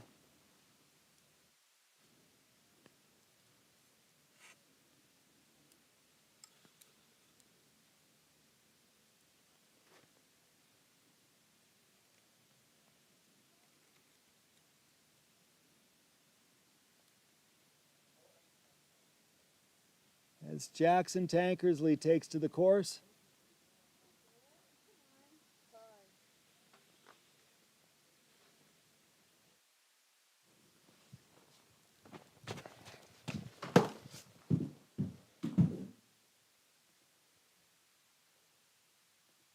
We look to catch Jackson on the lower part. There we go. Oh, and Jackson.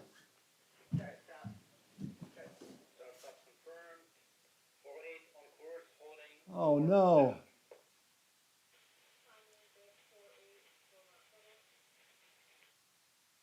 Just replacing some gates here, stand by.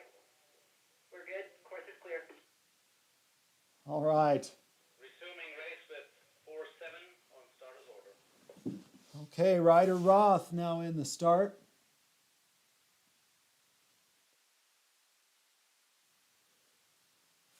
Alex Campion sitting down in the lead. Feeling more comfortable by the minute, perhaps.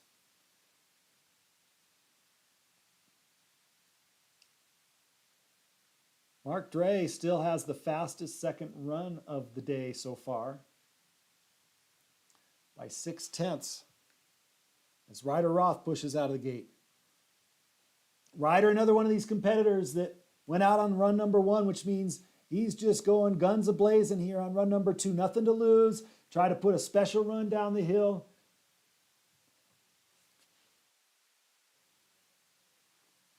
This is all for glory and confidence and the rodeo ride that this slalom is turning into. That section, good to see slippers on the course, but it's rough. As soon as the weight gets back, it's all over with the way these ruts are. And Ryder skiing well, aside from the little rodeo trip. Bryce Monty now on course. Ryder with a 43.88 on run number 2. Bryce Monty from Team Summit, 17th after the first run. With all the madness that we've seen so far, can Bryce put down a fast run, ski himself into the top 10? This is good skiing for the Team Summit racer. Right on line. Brilliant tactics for Monty as he approaches the bottom section. Bryce Monty has skied a great run as he reaches across the line. Marius Somé pushes out of the start. Bryce Monty skis his way into third position with a 41.84 on run number 2. That was a great ski from Bryce Monty. Marius Somé now on course. He was 14th after run number 1. If he can put down a run like the one we just saw, he too might find his way into the top 10. Marius Somé getting pushed wide on a few turns here. Monty handled the up and down of these ruts so well. Somé skiing smooth as well. He got pushed on a few, but now look at the nice turns down there as he rolls the knees and ankles over, gets those skis to carve around as Cole Peltz now pushes out of the start. This is going to be a run to watch. Cole Peltz, our first run leader. Marius Somé into 6th position, 43.68 on run number 2, and now Cole Peltz.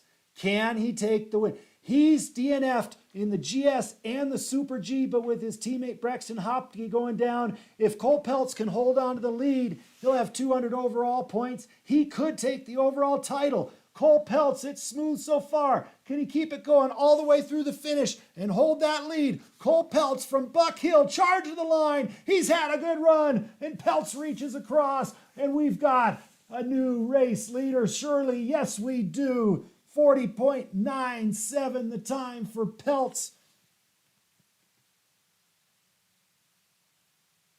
As Soren Shepard comes into view. Peltz Peltz with the lead by 2.5 seconds over Alex Campion. And that makes things really interesting in the overall standings as well.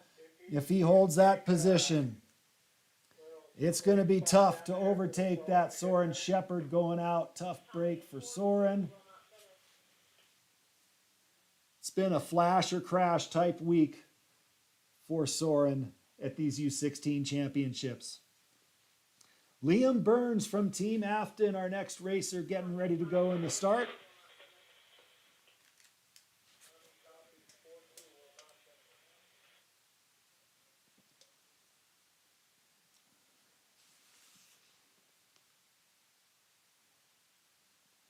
And Liam Burns is on course. Going back to Cole Peltz, it's one of the things I love about this format of reverse order. Cole actually is kind of in the middle. He started slightly earlier in run number 2, slightly further back in this second run. But performing really well in both runs, performing well in the ruts, and that's great to see from the Buck Hill skier. Liam Burns skiing a nice run as well. He was in 12th after that first run. Liam is a guy that could punch his way into the top 10 with a solid run too here. So far, so good. Liam Burns from Team Afton as he charges to the line. Burns in his tuck across the finish. Oliver Nast from Aspen just onto the course up top. Burns into 4th with a 41.38 on run number 2. That just might do it for Liam. Oliver Nast from Aspen getting pushed a little low. Nast going for that nasty straight line that in these ruts is pretty darn difficult to pull off. You see the turn starting all below the gate. Oliver Nast, he's charging. He's skiing aggressively. He wants to get down the hill fast. He just hasn't given himself room above the gate in order to carve that ski around and generate speed. But you can't deny the attacking attitude from Oliver Nast. He skis into 11th position with a 42.86. Finn Mulligan now from Team Afton on course. Finn, 29th after the first run. Looking to move up a few spots. The Team Afton racer shaping those turns nicely. You see the difference in line. Now getting pushed a bit low. But at the gate, Finn's skis pointing towards the next gate. And across the finish he goes. Owen Black on the upper part of the course. He's from Osblick, went out in the first run. Finn Mulligan through into 16th position as Owen Black goes out. Tough day for the Osblick racer. So it's William Mortell's turn from Team Gilboa.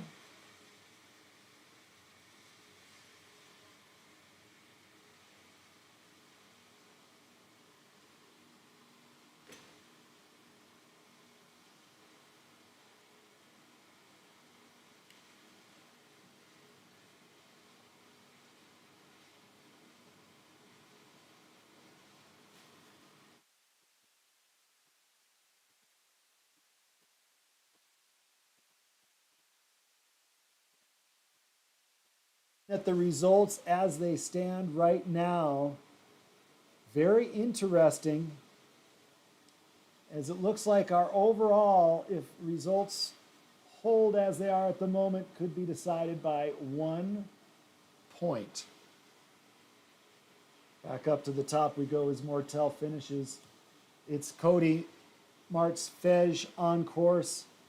Pocket Pinturo from Ski and Snowboard Club Vale. Mortell through the finish, 43.63 is time on run number 2, 18th fastest on that second run.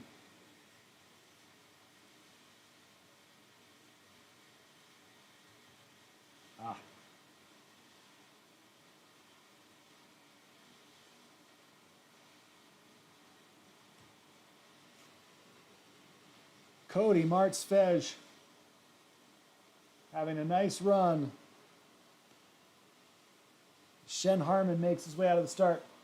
Cody with the time of 43.44, 16th fastest on his second run after going out on run number 1. Shen Harmon on course from the Aspen Valley Ski and Snowboard Club. Shen was in 10th place after run number 1.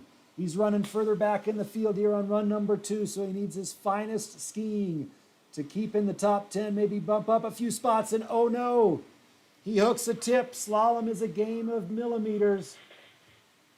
And that inside ski tip just went the wrong side around that gate by just a few millimeters. Tough break for Shen Harmon. All right, here comes Iker Koig. Iker Koig, he's in this game, 5th fastest after run number 1. Iker, a guy that has got a lot on the line here. Can he punch one in? Maybe move up a couple spots. Onto the podium, Iker Koig, the Team Summit racer. Strong skier Iker is. And he's got quick feet too. Iker Koig charging to the finish, and he'll cross as Ronan Curran takes out of the start. Koig into 3rd place, 42.07 on run number 2, and Iker Koig has got himself a top 3 at the moment. Just under 10 racers still to go.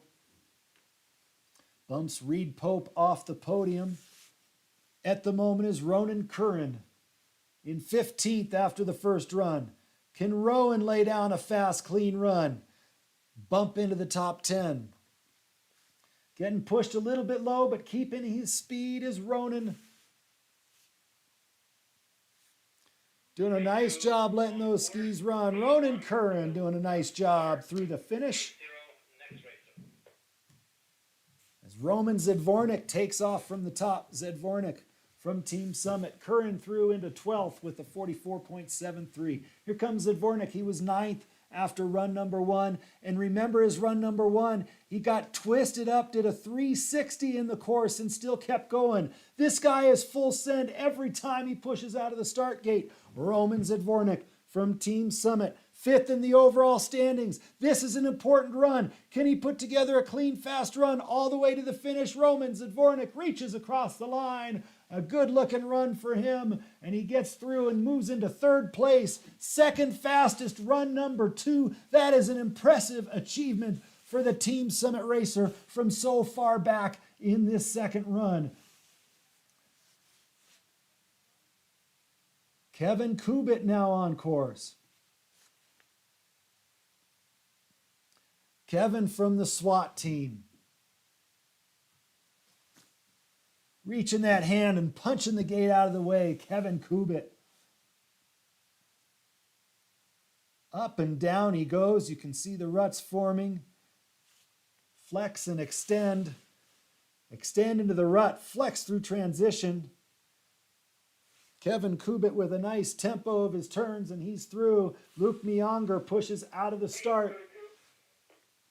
So here we go. There is a lot riding on this run of Luke, who was 2nd after the first run. He's got a big job ahead of him. Cole Peltz has really laid down a fast run, but Roman Zedvornik just showed that there's still speed to be had on this course.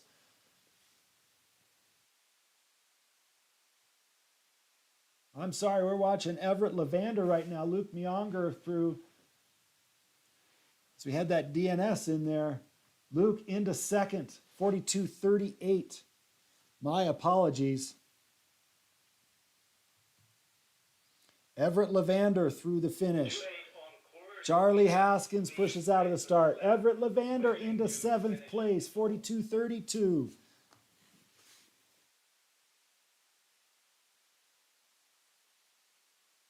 Things real interesting here is Charlie Haskins in 13th after run 1. Can he do something special and punch into the top 10? He's from Eldora. Final run of the championships for these athletes. They sure'd love to end on a positive note.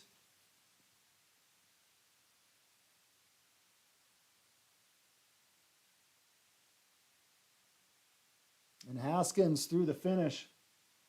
Griffin Green Machine Wickstrom will be our next racer out of the start. Haskins through into 13th, 43.91. for his second run. Here comes Griffin Green Machine Wickstrom. He'll be putting the hammer down, had the DNF in run number 1. So this is just to put on a show for his fans, family, and friends out on the World Wide Web and watching live here in Steamboat Springs. It's a beautiful day. The sun is just starting to come out. Griffin Green Machine Wickstrom.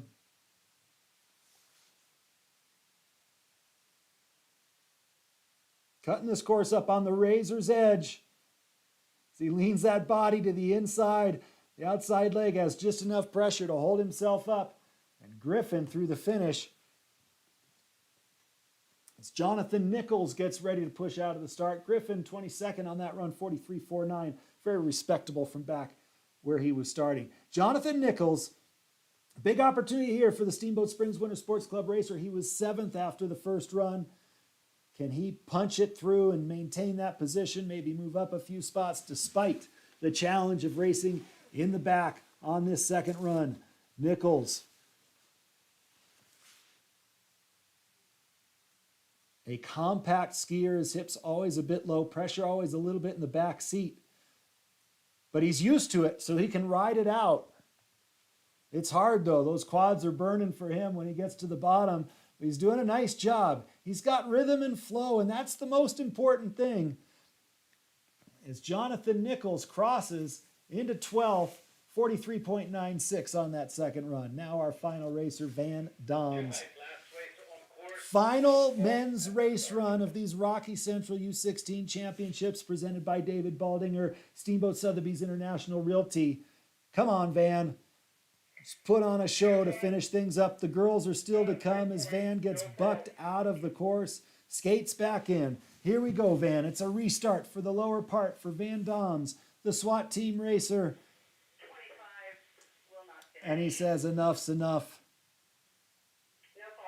Tough break for Van, but it's been fun watching you, Van, and all of your teammates and all of the competitors here in these U16 championships.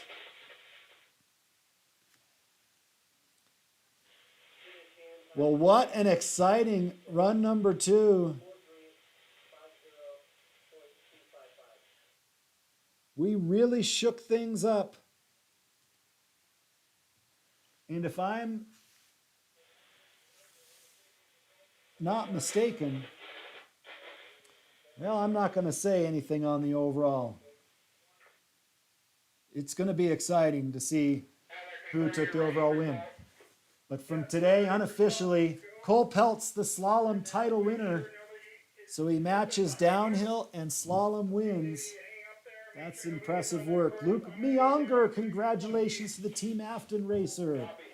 Skiing into second position, just ahead of Alex Campion from Team Summit in third. Roman Zidvornik in fourth place with a 360 in his run. Iker Koig in fifth. Reed Pope in sixth. An exciting men's race. And there's more to come as the women's race will start shortly. So don't go anywhere.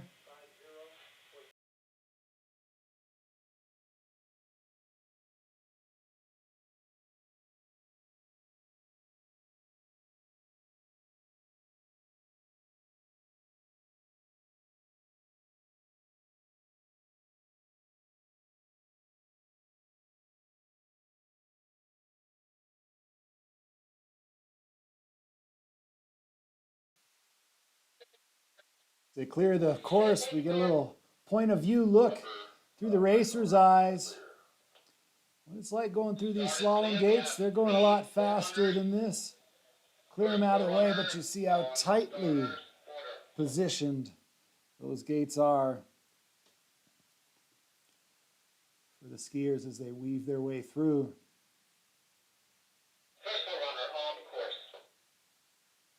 So we're just about ready for our women's run. This was the men's second run course.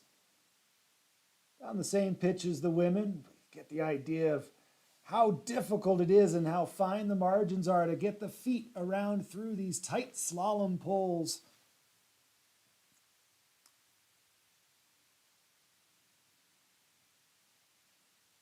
Slalom ski racing. Really a lot of fun.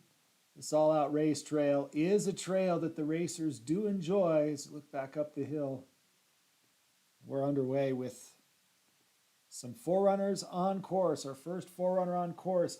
A little different flavor here for the women. The salted snow for the men. The first forerunners, or the first racers, had kind of softer conditions, easy to get the ski into. Now here for the women, it's a little different game.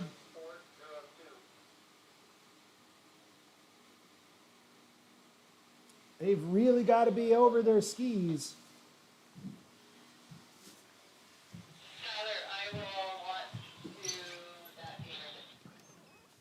But it will make the course more even and more fair overall through the duration of the race.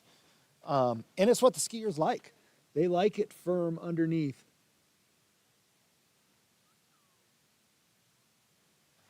It's a feel that they're more used to. They can get the energy out of the ski for their turn if they put it in the right place. It's a good feeling when you stand on the ski and the ski responds. So here's our final forerunner. She'll really give us a good view of what this course will be like. One of the FIS racers in the program here at the Steamboat Springs Winter Sports Club.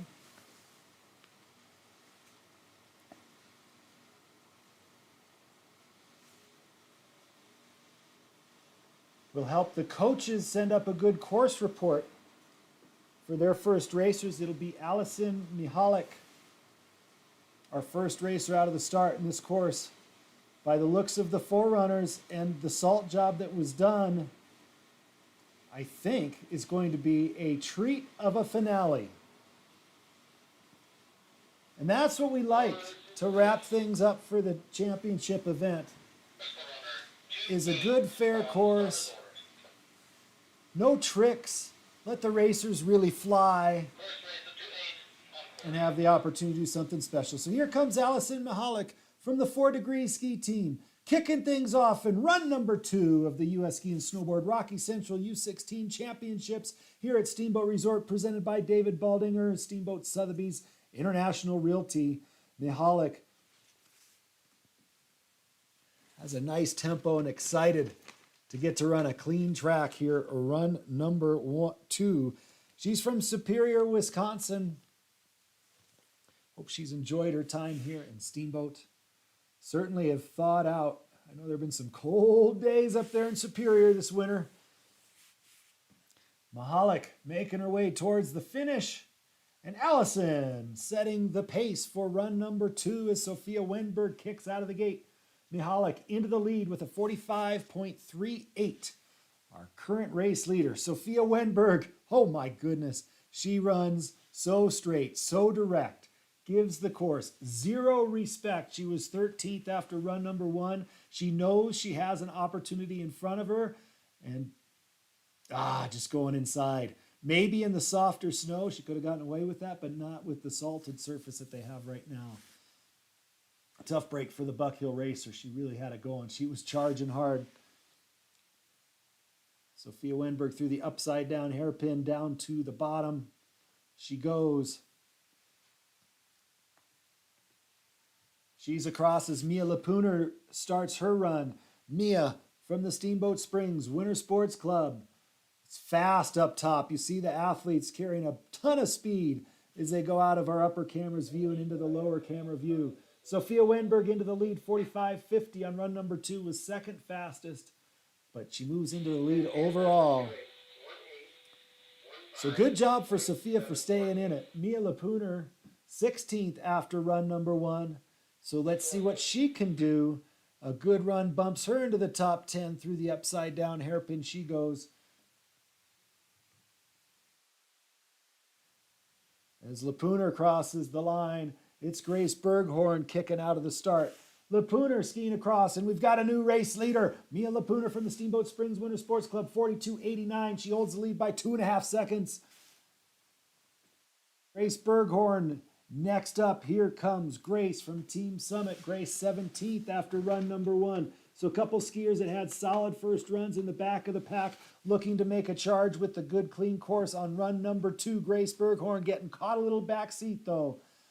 And has to hit the edges hard for a few turns, killing all her momentum. Tyler, let me know when you think it needs a slip. But Berghorn working her way to the finish.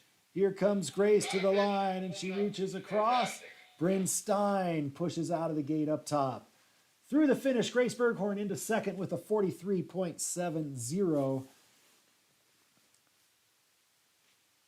Bryn Stein now from Team Afton. Skiing over the coaches onto the lower pitch. Bryn was a DNF in that first run.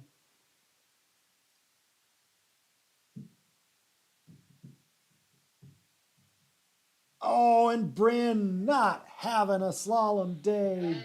Gosh darn it. That is frustrating. Slalom ski racing can be that way. The margins are so slim. So Isabel Eriksson now on course. Isabel also a DNF from run number 1. If I know anything about Isabel Eriksson, she's going to be charging down this course. Nothing to lose here.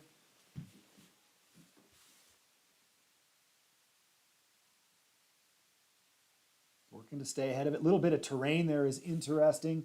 Isabel flowed right over it. Wouldn't even have known it was there the way she skis.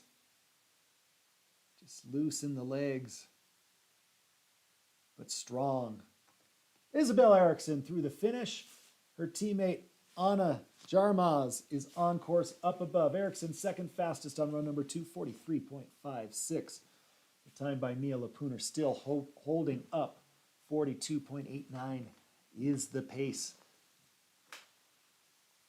that these racers will be after. Anna Jarmaz from Aspen.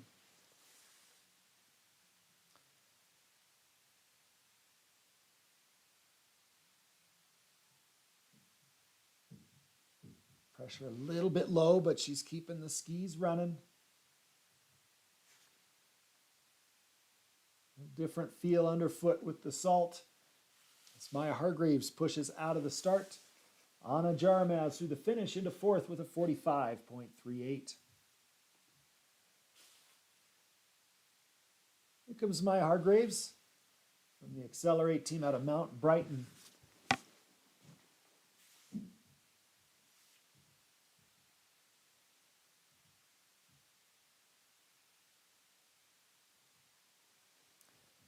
All getting pushed low. Hargreaves tough through that section. That is the steep part of the hill where the women are running.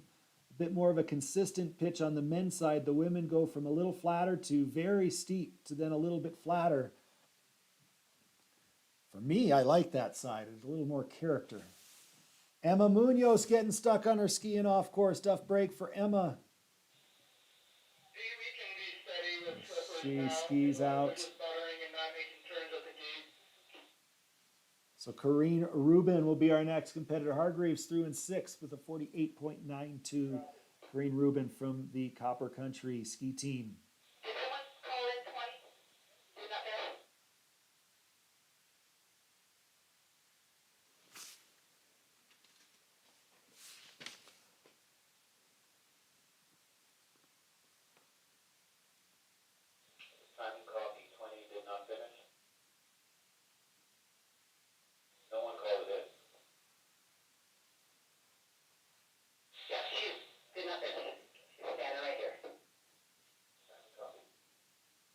So Corrine gets ready to go.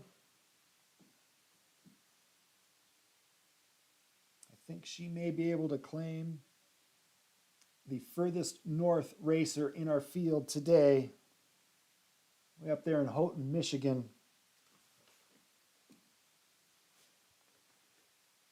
As they're skiing at Mount Ripley. They've had a few powder days up that way. Drive a little further north to Mount Bohemia and get some really good powder runs up there in the UP. Rubin going down but back up on her feet.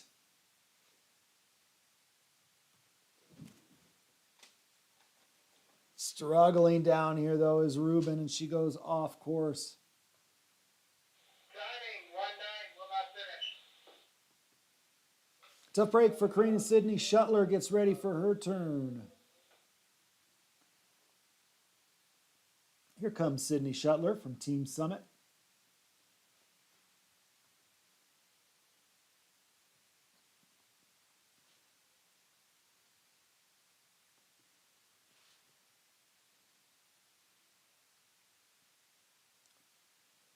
These afternoon runs, the blue sky in the background as the sun moves from behind the racers in the morning to their side and a little bit in front.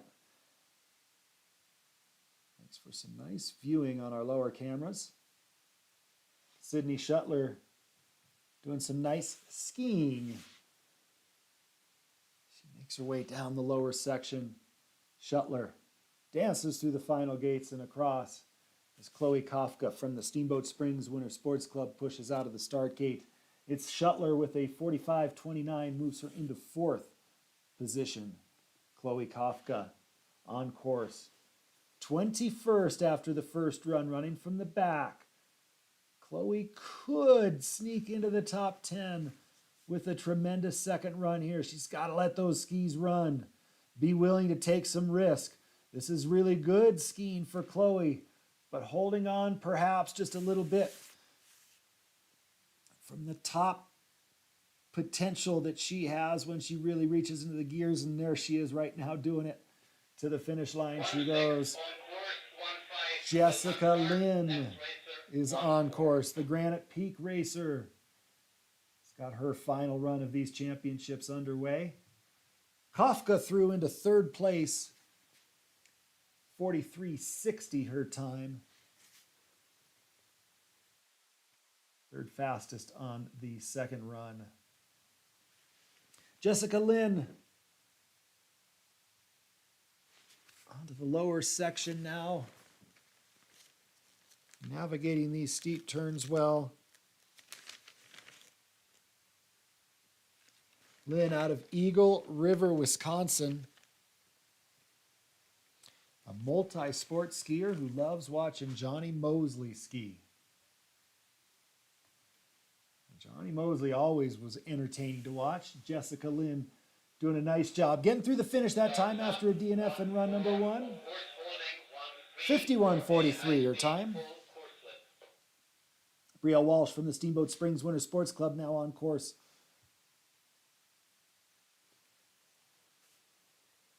Four slippers on course. Finish, let me know when they are through.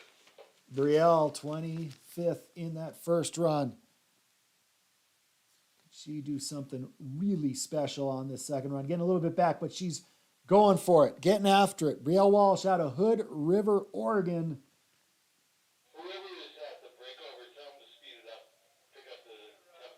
Skiing with Steamboat. Here she comes towards the finish. Knows this hill well. Brielle Walsh to the line. And Brielle will cross. Her time moves her into fifth place.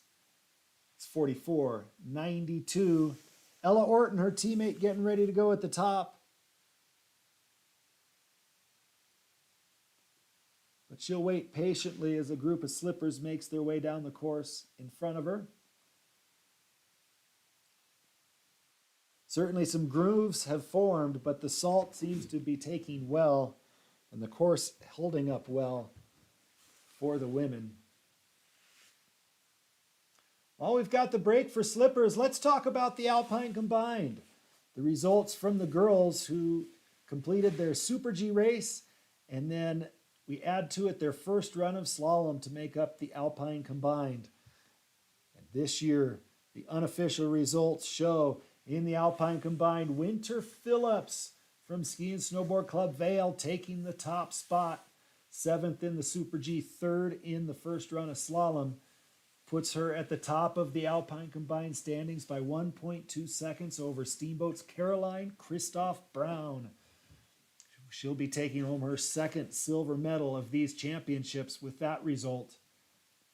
Marlo Preventure moved into 3rd position with her gutty run of slalom this morning, recovering from multiple instances where she's getting shot out of the course and smoothly and calmly she keeps it back in and kept it going towards the finish.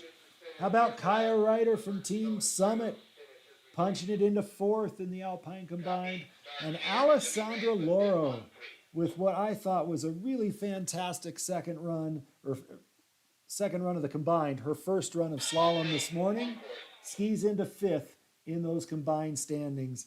Again, those are unofficial results, but congratulations to those racers as Ella Orton from the Steamboat Springs Winter Sports Club makes her way down the all-out race trail for her final run of these Rocky Central U16 championships.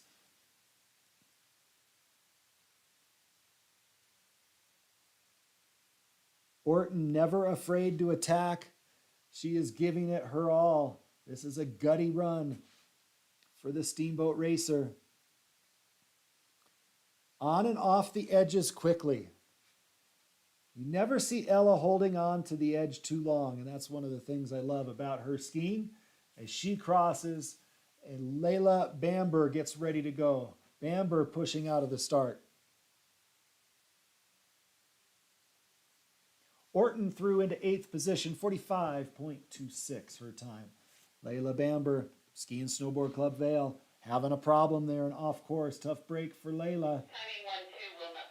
She's got an early exit in her final run here at these U16 championships. Her teammate Eloise Spranger will look to make it a little further down the trail.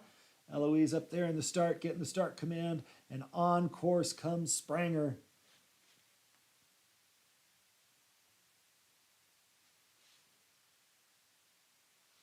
Really letting them run. Spranger sneaking her feet through that hairpin right at Coach's Knoll. So she's got some speed coming off the upper section.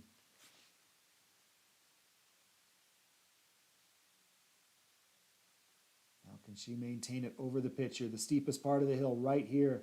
Little bit of terrain in that transition. And Spranger handling it well.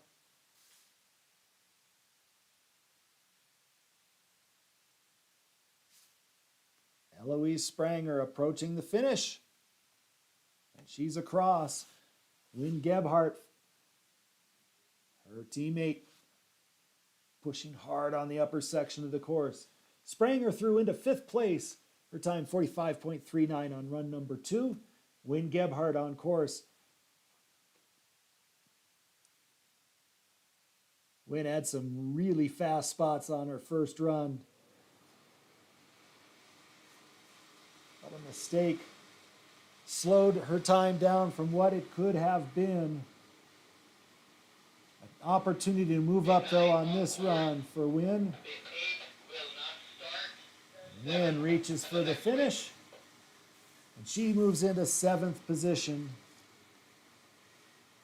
Aurora Hayek from Granite Peak on course.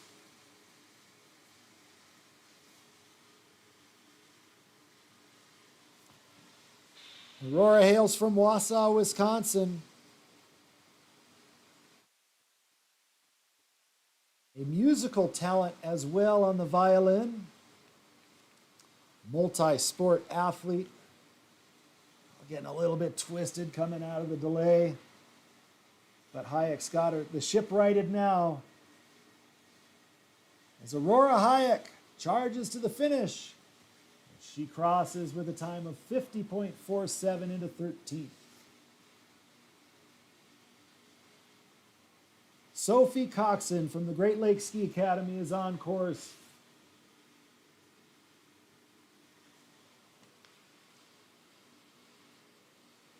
Marquette Mountain, the home hill for Sophie.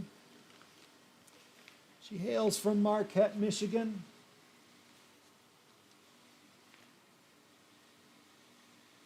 It's some great skiing in the winter up there at Marquette Mountain, and then some great time on the lake in the summer up around Presque Isle. Absolutely beautiful. Sophie Coxon doing some fine skiing down here. Making program director Wendy Moss proud. Sure Wendy's out busy on the race trail. Coxon through with a 48.53. Here comes Caroline Brownson, the first in a parade of Team Summit racers. Brownson 25th after run number 1. She's running a good direct line down here. Brownson skiing on the edge. Oh no, and she gets inside. Oh, such a bummer. She was doing a good job. Just loose and relaxed, letting those skis run, but got a bit inside, and on her side she went. So Aliska Popkova will be up next.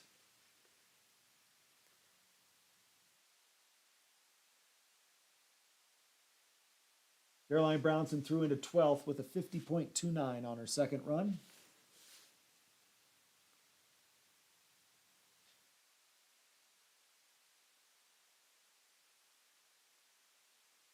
Popkova 23rd after the first run.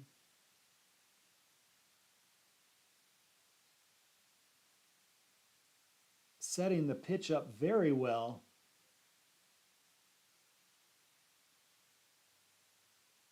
Nice job through that delay. That's tripped some racers up. But then she goes inside on the next turn. It's a fall away there. The skiers fighting back up against the hill.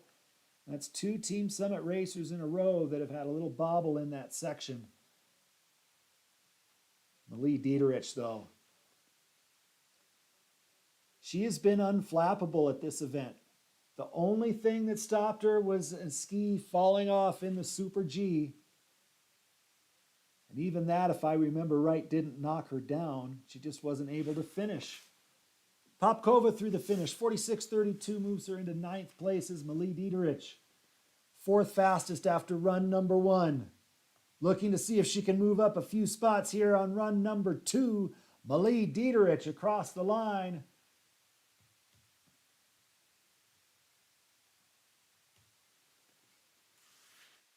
Lauren Leffel, another Team Summit racer on course, and it is into the lead for Dieterich.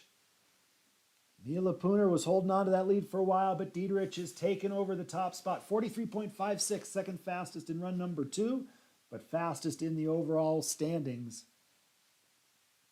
For Dieterich, Lauren Leffel, she was fast, 7th in the first run, and has skiing another good run. I really like it. Lauren doing just the right amount of pressuring the ski to get the skis around those gates. And Leffel through the finish, and she skis into 2nd. 43.39, that's 2nd fastest on run number 2. And moves her into 2nd overall at the moment. We've got Team Summit in spots 1, 2, and 4, with Mia Lapuner breaking up that stronghold in 3rd. Saskia Piltingsrud is on course from Buck Hill.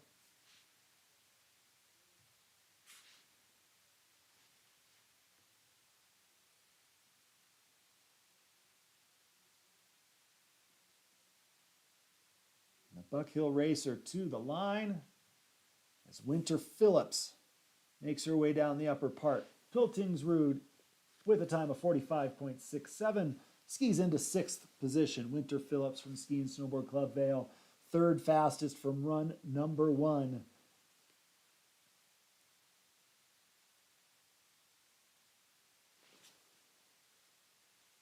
Winter sitting in 3rd in the overall standings coming into the slalom event. With Isabel Erikson's struggles, this is an important run for Winter as she crosses. Julia Fingston on the upper section.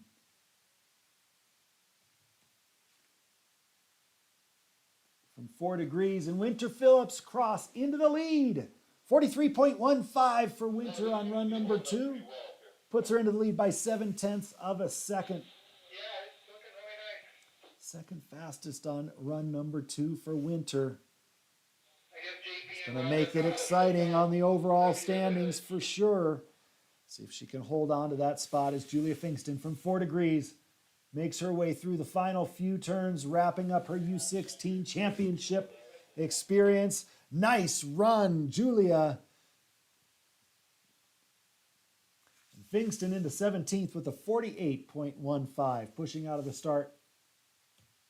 should be Iris Wolter from Team Gilboa.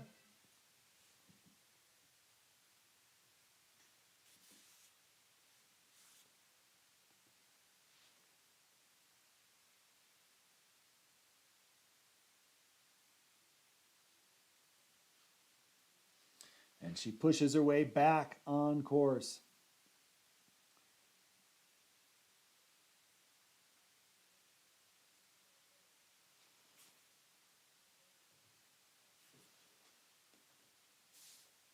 Iris Wolter, about 5 turns left on her junior championship experience.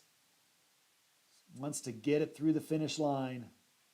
And she's going to do just that. Iris Wolter from Team Summit wrapping things up. She moves into 19th with a 49.44. Here comes Kate Hostetler from the Granite Peak Ski Team.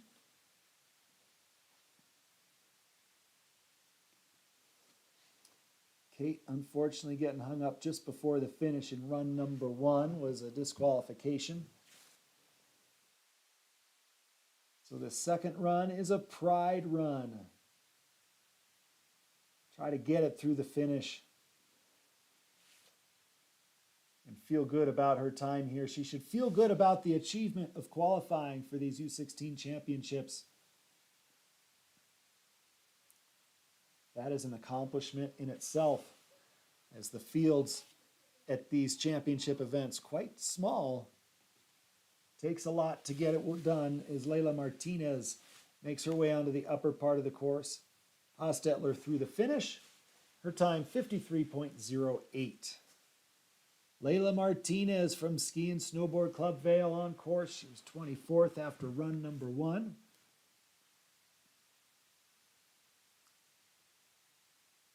Layla's advantage here is that she does not ski any extra distance. Good direct line. Gets just a little bit of shape above the turn, but stays tight to the gate, keeping those skis facing down the hill as much as she can. Layla Martinez through the finish, and Emmy Riggs from Winter Park up top, skiing across the beach, past coaches now, and onto the lower pitch for Riggs. Martinez through with a 47.63, skis into 17th position at the moment. Emmy Riggs was in 12th after run number 1. Can she pick up a few spots and bump herself into the top 10? Emmy Riggs having a good slalom day. She's got to keep that momentum going through these final 10 gates and working across the hill. No problem for Emmy with side hill. That's all she skis on Lower Hughes, except that was a Larry Sale side hill right there. As Emmy Riggs crosses the finish, Sydney Cool pushes out of the start. Sydney already onto the lower section, the Great Lakes racer. Emmy Riggs skiing into 9th with a 46.05. Sydney Cool now 28th after run number 1. Remember, it was Sydney with that fantastic Super G race.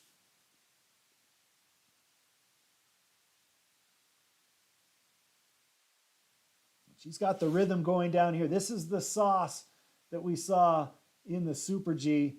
Oh, and then she gets hung up right before the finish. Tough break for Sydney. Isabel Calhoun Lopez from Team Afton on course. Isabel all running really straight into that section.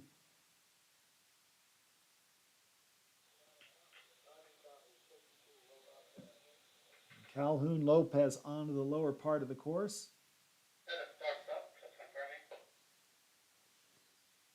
Negative, I was just calling in Indiana.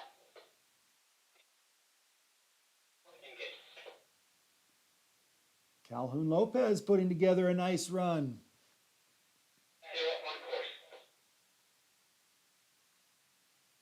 As we cheer her on through the finish, she reaches to the line. Kinsley Oberding from Buck Hill on the upper part of the course. Calhoun Lopez across with a 46.63. Nice to see Isabel in the finish line. She's had some rough goes with some DNFs, but that was a nice run to wrap things up for the Team Afton racer. Oberding from Buck Hill. She would like a good finish here in run number 2.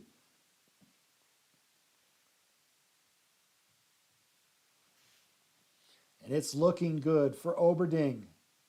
Running very aggressively down on that section, just trying to head straight to the finish line. A little bit too early was Oberding. She leans back her head in disgust of the mistake down there at the bottom. But it was good effort and a good run from Oberding. Nothing to be disappointed about. Be ready to come back stronger at the next race. Every ski run that you take down a race course is an opportunity to learn and be better. Oberding was getting after it. Just a little mistake at the bottom. Ava Summers now 14th after run number 1. The Aspen skiers got a shot at the top 10 if she can keep it flowing down here through the lower few gates.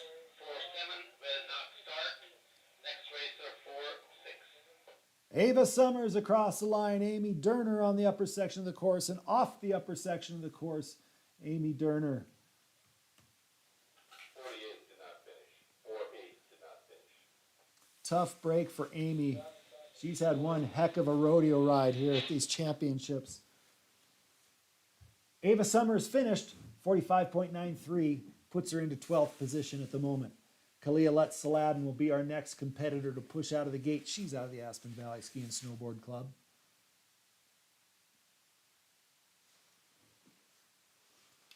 And here comes Kalea.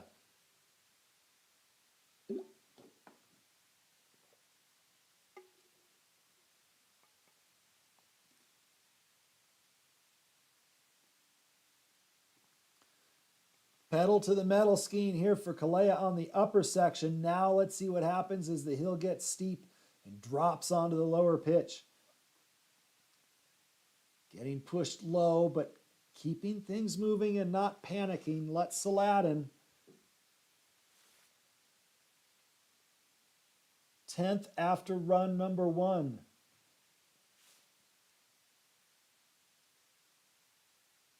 She's got it back on now. Boy, when she hits her fast gear, she can really fly. Lutz-Saladin through the finish is Stella Phillips. Makes her way on the upper section of the course. Lutz-Saladin into 10th, 46.62 on run number 2.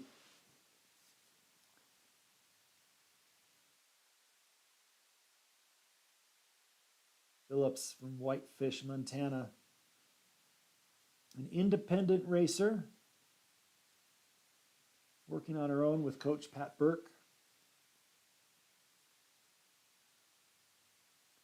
Skiing well down here on the lower part of the course.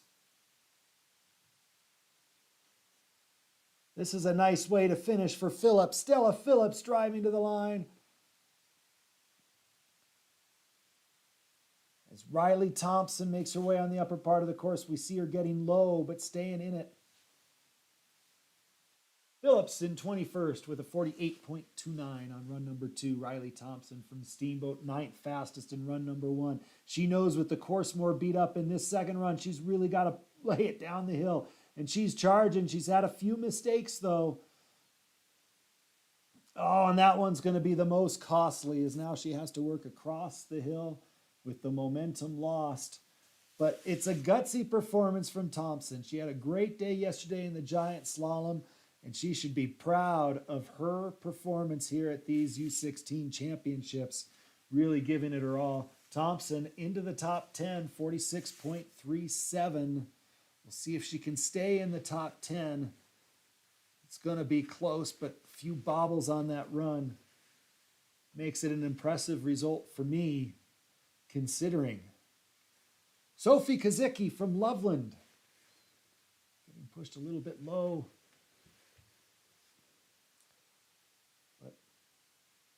Staying on track. These are clean turns down here. We'll see her start to straighten it out through the final few gates. Sophie Kazicki from the Loveland Ski Club. And Kazicki across. Marlo Preventure on course up top. Marlo, 8th fastest. Remember, her first run was wild and crazy, and she managed to stay on course and keep it going. And there's the wild and crazy popping up again. Marlo getting back into it quickly. It reminds me of the run Roman Zadvornik had on the men's side, and he managed to finish 4th, but Marlo can't overcome that. Oh, Marlo Preventure. It's been a thrilling ride watching Marlo.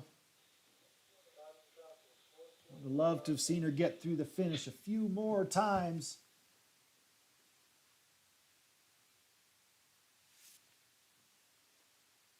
But she did manage to get herself a nice result in that alpine combined as Catherine Floyd makes her way down the course. Sophie Kazicki just before finishing in 22nd with a 47.42. Here comes Catherine Floyd from the Granite Peak ski team.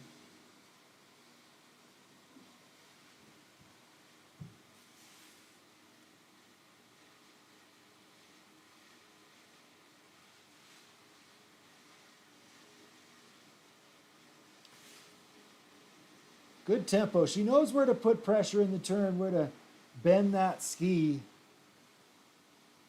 Catherine Floyd doing a good job. She's through the finish. Here comes Alessandra Loro from Team Summit Loro, 5th fastest in run 1. It's going to be hard work here in run number 2, but I sure liked how she skied in run number 1. Floyd through the finish into 22nd, 48.06 her time on run 2. As Loro from Team Summit battling the ruts in run number 2. Getting after it like she did the first run. She's not overturning. She's letting the skis run, trying to be light on the edges. Do just enough to get around the gates. Alessandra Loro. It looks good. Will it be enough to hold position? Loro through the finish. Skis into 4th position. Well done for Alessandra Loro. 44.908 fastest on that second run. Ella Timon now on course. She's from Granite Peak. 30th in the first run for Ella.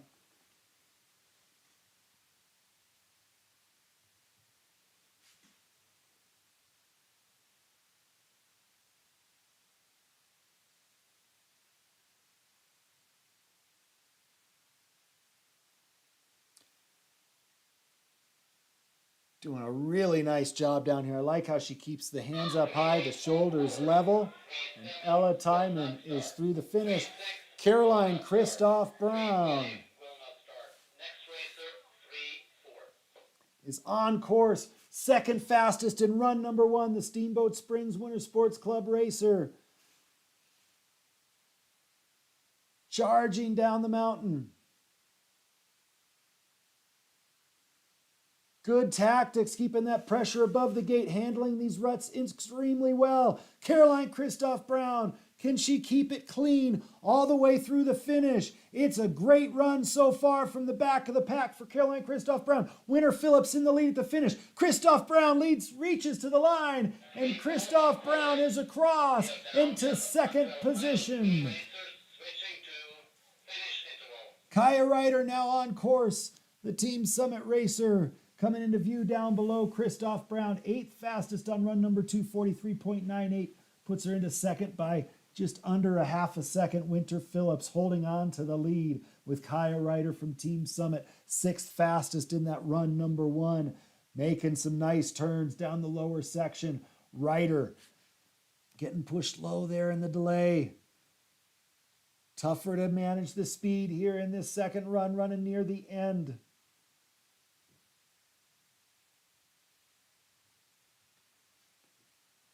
And Kaya Ryder through the finish into 9th position for the Team Summit racer, 46.94 as Claire Preventure pushes out of the start. She's our first run leader, getting pushed low up on the beach section, but a nice recovery, no problem in there. Maybe cost her a couple tenths of a second, but she's still got things moving down the hill. Claire Preventure from Buck Hill, skiing those ruts, skiing a little bit wider line, making sure that she makes nice clean turns, not cross-blocking the gates, focused on clean skiing and pressuring the ski in the right place. Little heavy on the pressures right before the delay. This is going to be interesting as we get towards the finish. Claire Preventure from Buck Hill. She's charged hard, but a little bit rounder line. Let's see how it goes at the finish line as we look to the clock. And Claire Preventure Crossing into third position, 45.21, 11th fastest on the second run, Claire Preventure. Maintaining a podium spot, but dropping a couple positions. Next racer, 2-9 will not start. 3-0 will be our last racer. So Katie Miller now on course. 2 racers left as Winter Phillips continues to hold on to the lead. Katie Miller from Buck Hill, 15th after run number 1. Remember, these skiers had the good clean track in the first race. Now they're skiing the ruts on run number 2 as we run in reverse order. But Kate dancing through the mogul field as she gets to the finish line and reaches across. Katie Miller has a time of 48.04 into 25th position, and now it's time for Lily Foss from Team Summit to wrap things up, our final racer.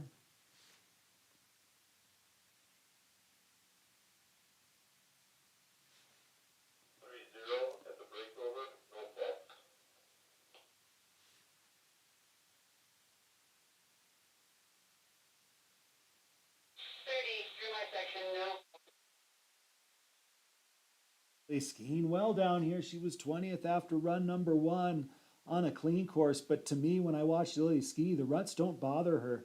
She's handling them quite well. Getting pushed wide there just before the upside down hairpin.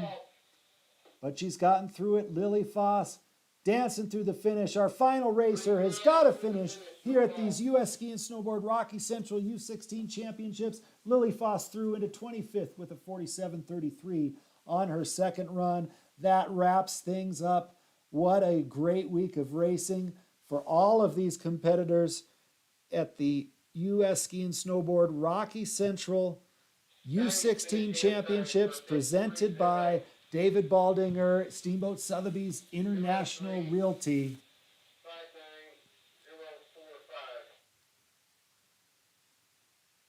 A courageous effort.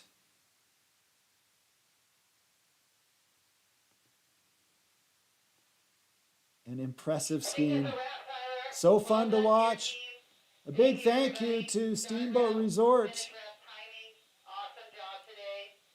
for its work, making sure that we had a nice, good course and a place to race through these difficult weather conditions that Mother Nature has thrown at us. Congratulations to all the racers out there. It's been an exciting week of racing.